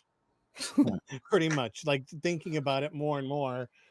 Like, just you're reading Hush, then that changes a lot of things. It has. So, but not even because I'm not that far in. Because I start reading it like when I'm laying down to go to sleep, and then I'll just pass out. So, but I do feel like all of her little mannerisms, like her personality, things like that. As much, a close second is still Anne Hathaway's, but I like them both. I just think like the way they're written, I feel like she's written well, and I'm a little biased because I'm more, like the more modern Selena's in my head more than the older versions of her, and she fits more of the modern versions of Selena Kyle than Yeah. I think. Like I feel like the Selena that we got in the Nolan universe is someone who just kind of knows who Catwoman is. Yeah. Definitely better than Halle, whoever wrote the Halle Berry one. Yeah. But I think that's why I say I think it's the most Selena because I think Yeah. this fits who she is in the comics a little bit more, especially the like modern one. Yeah. And, I like Zoe Kravitz, so Yeah. that's always a thing. How can you Um, not? yeah. I love that everyone, but no matter the gender, are crushing on both Zoe and Robert right now, and it makes perfect sense. Yeah. All things considered. No, I was being picky at first because the version of Catwoman I'm used to again is anime Animated. series like like the more wealthy uh kind of humanitarian slash animal rights, but I think she still has that kind of, but also, a little footnote to that. It's nice seeing a live action version with a lot of cats again, because we didn't get that at all in. I mean, granted, in the Nolan verse, it's not officially Catwoman. She's just people She's have just labeled well, her it's the the same cat. thing. It's the same thing with this. She was not Yeah, labeled Catwoman. Like she doesn't no, call herself that. yeah, but it felt more like her. Right. Yeah. Like I wouldn't be surprised if she comes back like in a follow up to this, and she's known as Catwoman after this because she has more of those traits. I feel. Um, and this next the Penguin. Let's just talk about Colin Farrell, who for the longest time I had a beef against because the first time I saw Colin Farrell was as Bullseye Yeah. in the, Same. in the theatrical version of Daredevil, Mm-hmm. and it's like it's like everyone tried to play that movie straight, and he's just like, so we're doing Schumacher? Is that what we're doing? And Yep. he totally like felt like so out of place, where he was so over the top. That he ruined that movie for me for a very long time, and he didn't redeem himself in my eyes because like I wouldn't see things with him, or I would automatically be like, ugh, Bullseye. Yeah. Until I saw what's the Mary Poppins one? Saving Mr. Banks, Saving Yeah. Mr. Banks. which she was great. I'm in that, and I was like, okay, I love you again. Yeah. But his Robert De Niro full prosthetic Mm-hmm. penguin, I really really liked. Yeah. Like he's definitely not Burgess Meredith penguin. And he's not De Niro DeVito Yeah. penguin. But I think and he wasn't like a main focus of this movie. No. Even Mm-hmm. though we got the bat, the cat, and the bird. Yeah. But he adds to the fact that this is a mob town that's by the end of the movie no longer a mob town, but he's still that guy. He's the remnant of that. It's kind of what he was in the animated series. Like he's a businessman, right? He wasn't like the mastermind behind a lot of things. Like he'd be like, oh, I'm just running the Iceberg Lounge Mm-hmm. with shadiness going Yeah. on. And it felt like, okay, this is where, after the whole Falconian mob thing is gone from Gotham, washed away literally. This is where the power grabs start, and this is where the rogues gallery starts. And I think him, I just loved that I could not. If you told me that was Colin Farrell and I didn't know he was in the movie, I'd be like, "You're nuts." Yeah. I didn't. I couldn't even. I knew that's who it was, and I was looking at him and looking at him, and I could still not see it. Yeah, and I've seen a lot of people do De Niro, Mhm. He does De Niro without doing De Niro, but it's De Yeah. Niro. Yeah.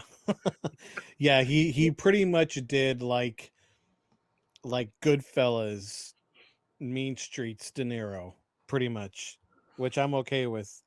Yeah, he was great. Like I saw an interview, I forgot, I think he was on Corden actually, and he talked about after he did the whole prosthetics and all that. Like I think he said when he first went on set and Wright was there, and Wright didn't know who he was. Like he thought he was just some guy that wandered on On set. set, and he was like, "Get this guy out of here! Like, who is this?" And then he like went up to me. He's like, "Wait," he's like, "Colin, is that you?" Like he didn't even know it was him. Like, You can't. so You can't distinguish him. Like even no, when you see it, and you just it's him, and you're just like, I don't no, see it. I yeah, really don't see it. Even his eyes. Usually, that's the one thing you could get. Like yeah, he changes. He transforms completely into a different person. And mhm, when you hear him, he's got that thick Irish accent. yeah, It is gone, and yeah, it is like this is Gotham. This is Penguin Gotham, and yeah, I definitely want to see where this specific character goes. And like he's the closest thing to comic relief without being comic relief in this movie. yeah, mhm. So it's like one of those things. Like I want to see where this goes, and apparently we're going to see where We're this gonna goes. get it. He's Yeah, getting a series, mhm. which in my head I'm like, oh my god, that poor guy's got to sit through 2-3 hours of makeup, and he's the main person, Yeah, so he's gonna every do day. it every Yeah, day. every day. Probably like, yeah, I don't know how long. My guess is minimum 4 hours per day. Well, he said it took them 4 hours in the beginning. They got it down to 2. Oh, okay, but So yeah. I'll So see. he probably just. I know. There's a lot of actors that get used to prosthetics, and they just sleep sitting up Mhm. the whole time. They'll just Right. be like this, like it's like no big deal. So maybe he'll just get used to it. But no, I have been a fan of him for a while because I saw a lot of like the more art house stuff that he's been in. So, but I never saw Daredevil, so I didn't have that. See, Ugh, yeah. So that'll do it. Don't yeah. want. So yeah. I've come around to the director's cut of Daredevil. I think that it did a lot. I mean, still not as great, but the Mhm. director's cut, the original vision of it is way better than Mm. the theatrical studio version of Yeah. it. Which brings us to the Riddler, the main villain of the story, Mhm. played by Paul Dano. Dano, yeah. Um, Definitely a different take on Riddler. More of the Zodiac killer kind of thing. I've seen a lot of people compare that to like a Fincher villain. Yeah,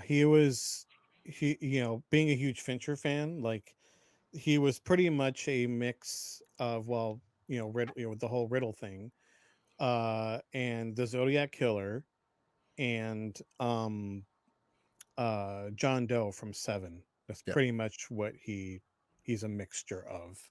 And I've been a fan of Paul Dano for a long time. I remember when they announced he was going to be the Riddler. I'm like, all right, yeah, I'm on board.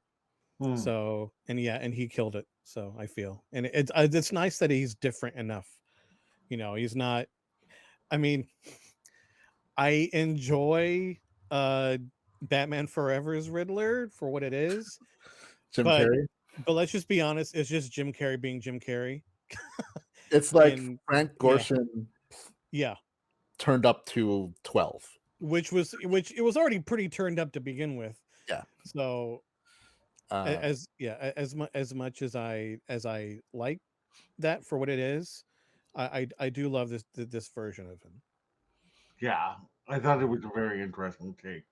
He was scary Yeah, too. I So was actually. That's the thing. Is in this movie, it was scarier than I thought. Like I was closing my eyes at yeah, one point. I was getting a yeah, lot of like Saw vibe. yeah. So From the a movie. little bit of a jigsaw Like, type are they gonna vibe go to it like too. how far did they go in this movie? Like, I was Like like, when Yeah, he's standing in the shadows behind the mayor. yeah. oh my god, That that first shot of him, and you just see the reflection on the eyes. of his Yeah, glasses. Yeah, It's like, I was like, yeah, oh my god. I remember watching it. Like I heard you, Tom. yeah, Like something came from you. I'm like, yeah, oh my god. yeah. I was like, oh my god, I wasn't expecting. I was like, oh, This, that's so good. this Like, ain't Jim Carrey. yeah, this isn't like I love that we didn't get a shong, a big thing. It was just like, nope, there he is. Nope. Yeah. Mhm. Like You definitely. could have easily missed it too, which I love. Like it was just like dark, and then you just see those two little light things. Mhm. You could have mistaken it for just like window or whatever, but Okay, here. All right. So this is a TikTok I saw that as much as I like it's funny regardless. So it's just someone, I'll just describe it without playing it. But it's just it's a guy that has like a green t-shirt on his face. He just put his glasses on, and the caption says for the Batman, it says Riddler and 50% of the Batman. It just shows them saying, if you are justice, please do not lie, like the creepy version. And it said Riddler the other 50%, and it says it is him going, thank you guys so much for 500 followers, I really appreciate it. Like like the Twitch stream announcement of like, thank you so much for all the followers. So Yeah. I thought that was funny. like I think not choosing I'm glad they didn't go with Joker. And we could talk about Joker later. But sometimes in comics and whatever, like you're like, what's the really difference between Joker and the Riddler? And I'm like, there's a lot of difference between the Joker and the Riddler. Yes, plenty. But I think to the casual people, there's like, I don't know, they seem like the same. I'm like, crazy. But they really differentiated him in this, in that they made him Batman, essentially the whole time, and his plot, which in hindsight you see it definitely, but like I wasn't expecting, like, oh my god, the Riddler's main goal was to make Batman do his bidding. Yeah, it wasn't like follow me to the next thing. It's more like, I'm going to send you these things so you do what I want you to do, because we're buddies. Yeah. Right? We are friends. You help me and we'll clean up Gotham. And I was like, oh my god, like that scene in the police station, I was like, oh my god, he did make him do everything. Yeah, without him even realizing it until then. Like even his outfit, was, I mean, granted, it's different, but like, if you look at the masks, they're very similar in how it's constructed. And Paul Dano's like insistence that he's do the saran wrap thing with his head. I'm like, you chose to do that. Yeah. But like, I liked his plot. Like I'm like, all right, this is, to me, this is the only DC movie where when the villain plot hatches and everything turns orange, I didn't go like, oh my god, Snyder. Yeah. Like this redeemed orange for me in a movie. Yeah. Like the explosions, and then the flooding, and then Batman's flare. I'm like, that could have gone so wrong. Yeah, it didn't. I'm like, oh my god, did Snyder produce this? Yeah. Yeah, where it was like when I first saw Wonder Woman in theaters, like the first 2 acts, I'm like, this is amazing. And then the last act and everything, I'm like, oh no. I know. What happened? Like, same thing with Aquaman. I'm like, this is pretty good. And then all of a sudden, yeah, it's just so sad. Snyder shows up. Pumpkin show up. Like Justice League, same thing. Why is the sky orange? Oh, Yeah. Like, oh yeah, that's right. It's just like I just remember like at the end of Wonder Woman being like, what happened to the movie I was watching? Where'd it go? Like, yeah, this didn't feel like that at all, which was great. Yeah. Because there was a small part of me I was worried it was gonna fly off the hinges at the end, which it didn't, thankfully. We're going pretty long. So I'm gonna go skip yeah. a little bit and just go to the post-credit scene. Well, it's not even a post-credit scene. It's actually in the movie. Yeah. Okay. Yeah. I fell asleep at the very last second, and then I woke up right after the post credit scene. And Yeah, everybody's like, okay, let's go. I'm like, oh. I'm like, so the actual post credit scene is really just the Riddler question yeah, mark and then a brief URL, which is the URL. URL that's in the movie, the Yeah. Lorata whatever. okay. And it just leads to a actually pretty clever viral kind of site. Yeah. But the post credit scene I'm talking about is in Arkham. Because when I say it's a post credit scene, It but feels like it would be, but it's not. It- It's not even the end of the movie. it should have been a post credit scene, I Yeah. think. Because it kind of I actually think it detracted from the movie's ending. Because it was a weird transition to it. But I'm fine with it. Again, to me, it's more like a nitpick where some people are like, "Oh, this is terrible." I'm like, What Jesus. scene are you talking about? In Arkham, When the Riddler's in the Arkham, Riddler's he's in talking Arkham and talking to his friend, in the next cell over.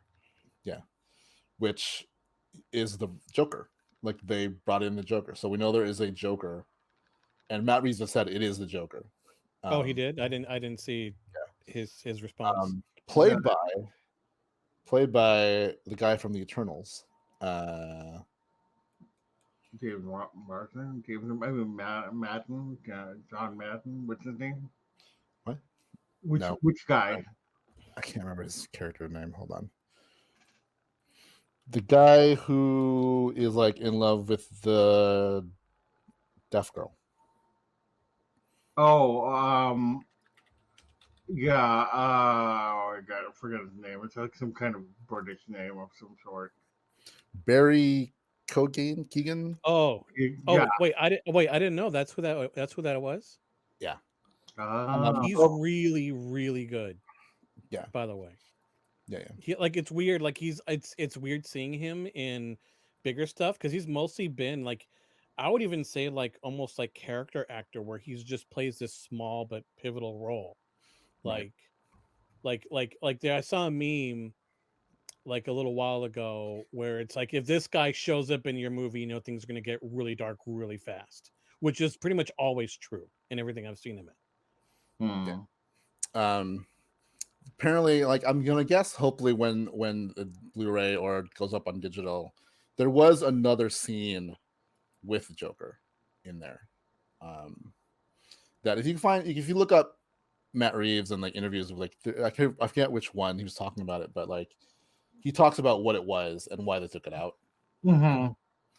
But it's like this is not foreshadowing that he's the next villain. It's just that that's the thing. It's like that's why I'm like I don't know if it works because if it was in a post credit scene, it'd be like okay. But having it in the main, movie line, it makes it feel like this is going to happen, but it's not. At least I hope it's not. Yeah, I mean, I don't. Okay, so from a money making standpoint, I understand that this duo is like, no, we need the Joker because he's a big, he's popular. He was never. I love the Joker, but he was never one of my favorites. Batman villain wise. I personally hope this is all the Joker we get. At least for a while. At least for a while. Like we have enough, I feel. Yeah. I would rather see other villains show up in potential. I mean, don't be surprised. I mean, I'm pretty sure we're gonna get a follow-up to this considering how it's just destroying the box office right now. I mean, But Pattinson has already said like I want to do a trilogy. Yeah.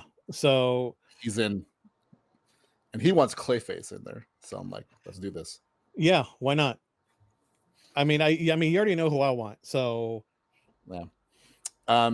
What do you guys want? Like, what do you want to see? Yeah. Like if this Batman universe goes on to 2 more or more movies, villain wise, who would you want to see? King Tut. I'm just kidding. Wait, who? King Tut. Who do I want to see? Probably.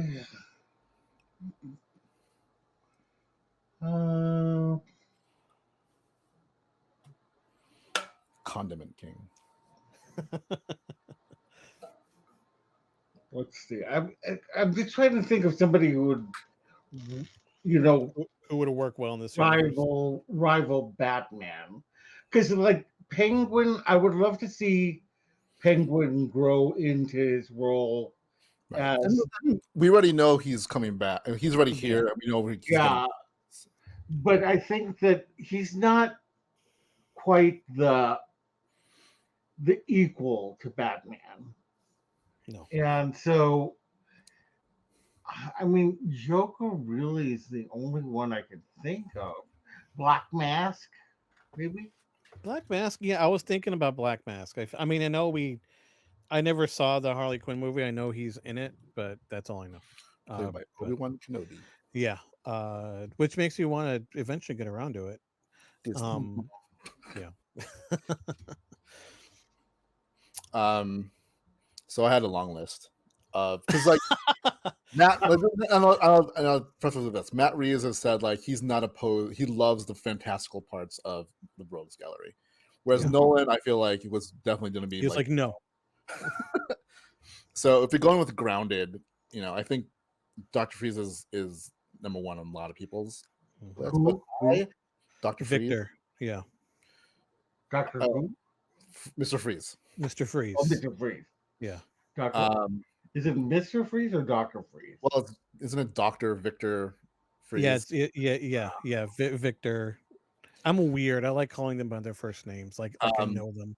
But here, but I was like, who would I really, really want to see that we've not seen before in live action? And I would like to see the Royal Flush Gang. Oh, that'd be good.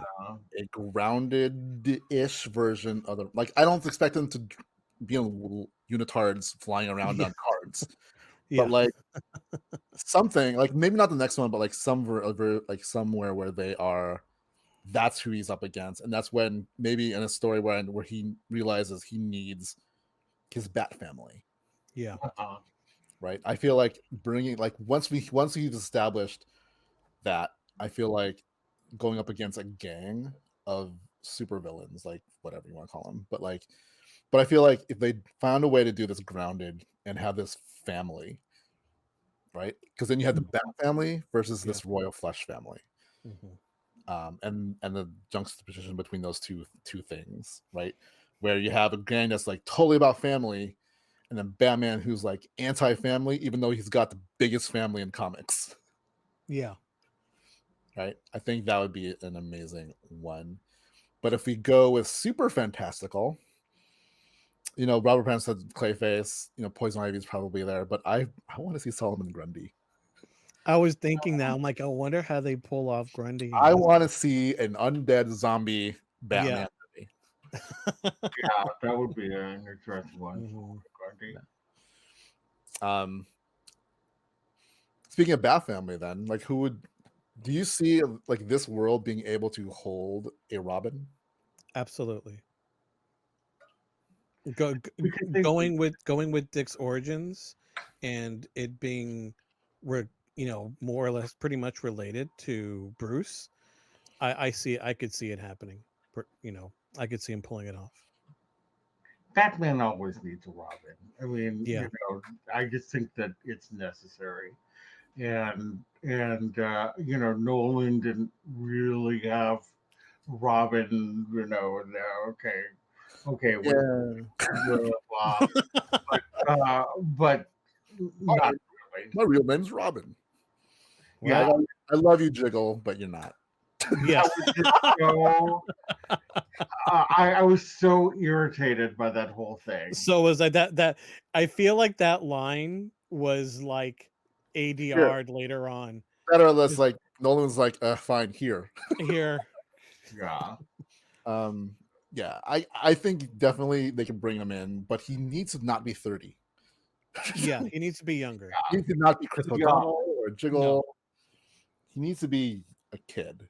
And especially at this point in Bruce's life, that he needs to be younger. Yeah. So besides Robin, out of his Bat allies, who would you like to see brought in at some point? Anybody? I okay. I would love to see Barbara show up, but I mean, it's fine that Gordon didn't mention he had a daughter, but Yeah. I wouldn't mind. But we're going far. Like this would be like, yeah, we're making more than 3 here. Like, it would be cool if we got Oracle eventually. Oh If we man. got yes. Yeah, I know. Yeah, they were like, all right, Batman, the Batman 5, or like, this is distant. Like, I always loved that she just kept, despite what happened to her. I always. That would be the only way I think they should bring in the Joker. Yes. But then you would have to tell the Killing Joke. Yeah. And a newly adapted version of it. Because oh my god, I'm still angry and upset about the Killing Joke animated movie. Yeah, like when you told me like you can skip the animated, I'm like, I'm not gonna watch it. I want to read, by the way, I want to read the comics first before I watch the animated versions of them first. Yes. But I'm gonna skip the animated Killing Joke. Everything I heard about, I'm like, I'm just gonna skip it. But I would love to get Barbara, and then eventually, if that's how they brought in Joker, then I'm all for it. If they do it right, none of the love triangle stuff. Like, just no. Why? Like, no. Like, if we got Barbara, and then essentially a proper adaptation of Killing Joke, and then she becomes Oracle. As far as like his allies on top of Robin, that would be great. I'd like to see that. How about you, Loren?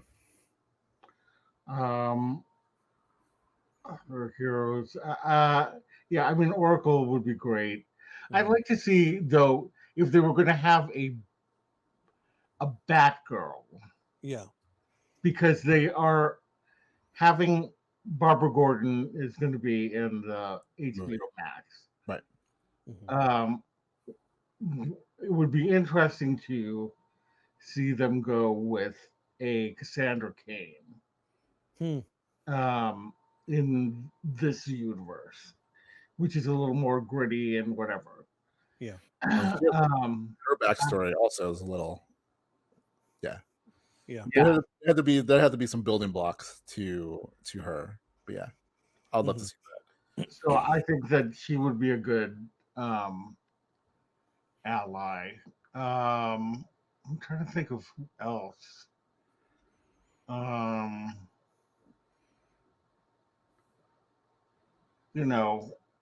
mean, obviously, I'd love to see Nightwing, but we have to see. Yeah.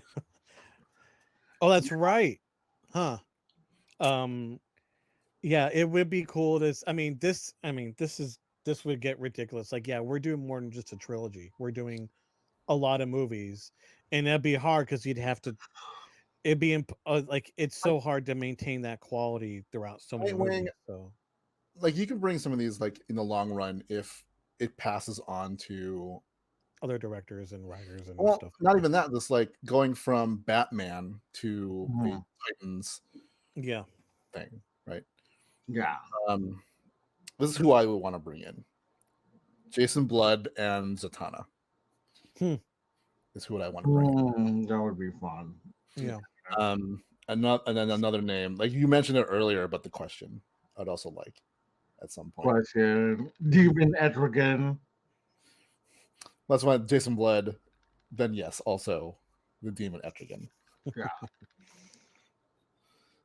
Because one, I just want to see who they cast as Jason Blood, but two, I also want a demon that rhymes on screen. Yeah. I think that would be good. Yeah. So one last thing I wanted to bring up, only because I just saw it before we did this. It's that man, where'd it go? Did I delete what I was going to say? Oh my god, did I? What's it about? It's about Gotham PD. So the other spin-off that was I see it on mine. Oh, okay. It's Typing it like at the bottom. Yeah. So Matt Reeves did an interview with some YouTubers, and they talked about Gotham PD. And apparently, it was supposed to be at first about pre the Batman police corruption, all that kind of stuff. But I guess it's changed and evolved. And I'm not sure how I feel about this yet until I see what they actually do. But now it's like, and here's the quote, right? The Gotham City DP, or I guess PD, I put that wrong. Thing. The story has kind of evolved. We've actually now moved more into the realm of exactly what would happen in the world of Arkham as it relates coming off of our movie, and some of the characters again in their origins. It's like a horror movie or haunted house that is Arkham.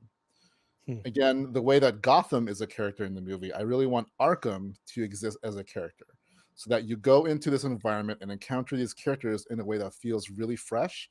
And so in our work on Gotham, that story started to evolve and it started feeling like, well, wait, we should really lean into this. And that's kind of where they're going.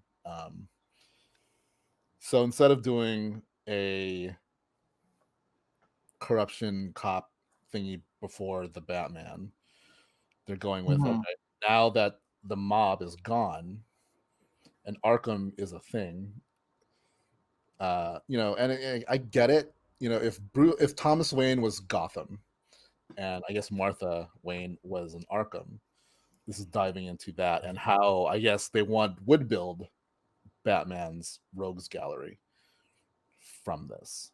What do you guys think? Uh, I'm with you. Would need to see how it's implemented. It would be cool to get a version of that Arkham, like the creepy version of Arkham. Yeah. So I wouldn't mind seeing that as long as it's done right. So would this be another Batman story, or is this part of the Batman? This is a series. Like this is Mhm. Arkham. This is the way it was going to be Gotham PD. Now it's just going to become about Arkham. I Mhm. don't know. See, I mean, sorry, but I'm kind of tired of Batman. I'm like, I would, there's just so much other stuff like Peacemaker. Peacemaker was such a breath of fresh air because it was new. People didn't know the character as well, but he's been somebody who's been around for a long time in the comics universe, let's just say. Right. And there's so many of these characters that we can see that I would like to see television shows about more than another variation of Batman. I And mean, that's how I yeah. feel. I mean, I know you guys are really big Batman fans. And I do like Batman, but he's not my favorite. Like I'm more of a Wonder Woman, Superman guy, and than a Batman guy. So And like I I understand. would I even like understand what to. you're saying. Uh, what'd you I know. say? I'm saying I understand what you're saying. Yeah. Like what it's related to what I said earlier about the Joker showing up at the end of the Batman, like in the cell, Hmm. and I'm just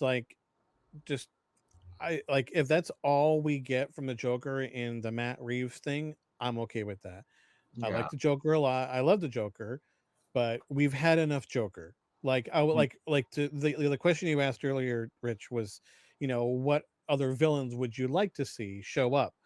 I was going to give off like my top favorite villains. Like the first is Mr. Freeze, so Victor, because we haven't gotten a proper live action version of him. What? You didn't like Arnold Schwarzenegger? No, I didn't see that movie. I will never see that movie. Everybody chill.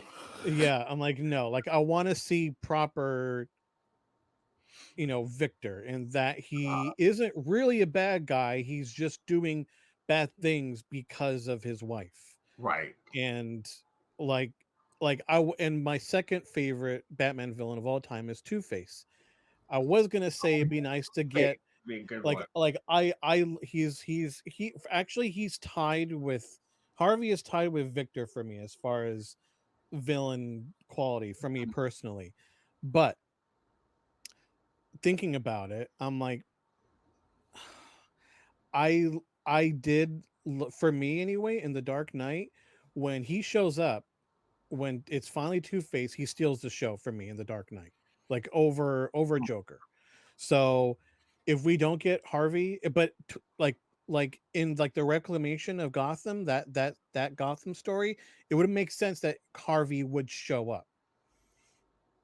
But if we don't get him, I'm okay with that because I'm happy with Nolan's version of Harvey. Even though we don't get that much of him, I'm happy with that. I mean, again, like I was also going to say Scarecrow. Scarecrow is also one of my favorites. But Scarecrow. yes, Yes. I know yeah. So like getting like a creepier version of him, like closer to like in the comics and in the animated series and the Arkham. games, yeah, in Arkham, yeah, I think he's the best in Arkham. yeah. So I would like to see that version of him in this, and I feel like it would work as a because he's it's weird. Like I still feel like he's fantastical to at least a little bit compared to like Clayface and all that. And would it be cool if we got Clayface? Yeah, absolutely. So yeah, but yeah, I understand the whole Batman fatigue because we've gotten a lot of I feel like live action we've gotten more bad Batman than good Batman as far as And I think proper. that's part of it. Is that Yeah, we've gotten a lot of bad Batman, and it's just like you're like, I don't know if I want more of this. Like, change. yeah, Like so Remember, okay, so this is the Batman, Penguin, Gotham. We have Gotham Knights coming. There's still a Teen Titans. There's the Black Adam movie coming out. There's a lot more DC stuff coming out, and I think with the success of Peacemaker, I'm hoping that DC recognizes it. Mm-hmm. Right? And the same thing with Star Wars. It's like Marvel has like 8,000 things coming out. yeah. Right.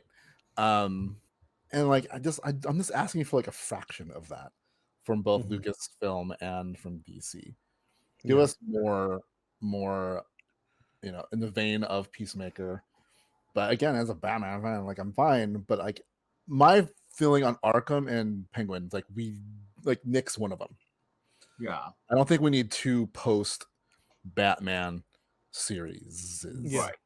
That's why the Gotham PD thing intrigued me because it was pre the movie. I'm like, cool. I want to see the development of the Gotham Police Department and the corruption and how maybe Gordon comes up in that. Mm-hmm.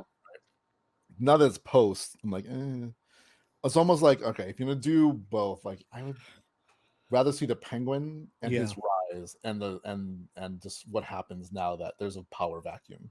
Yeah. In it, right? And he's still like small. I feel like he's still small enough where you don't need Batman's presence all the time.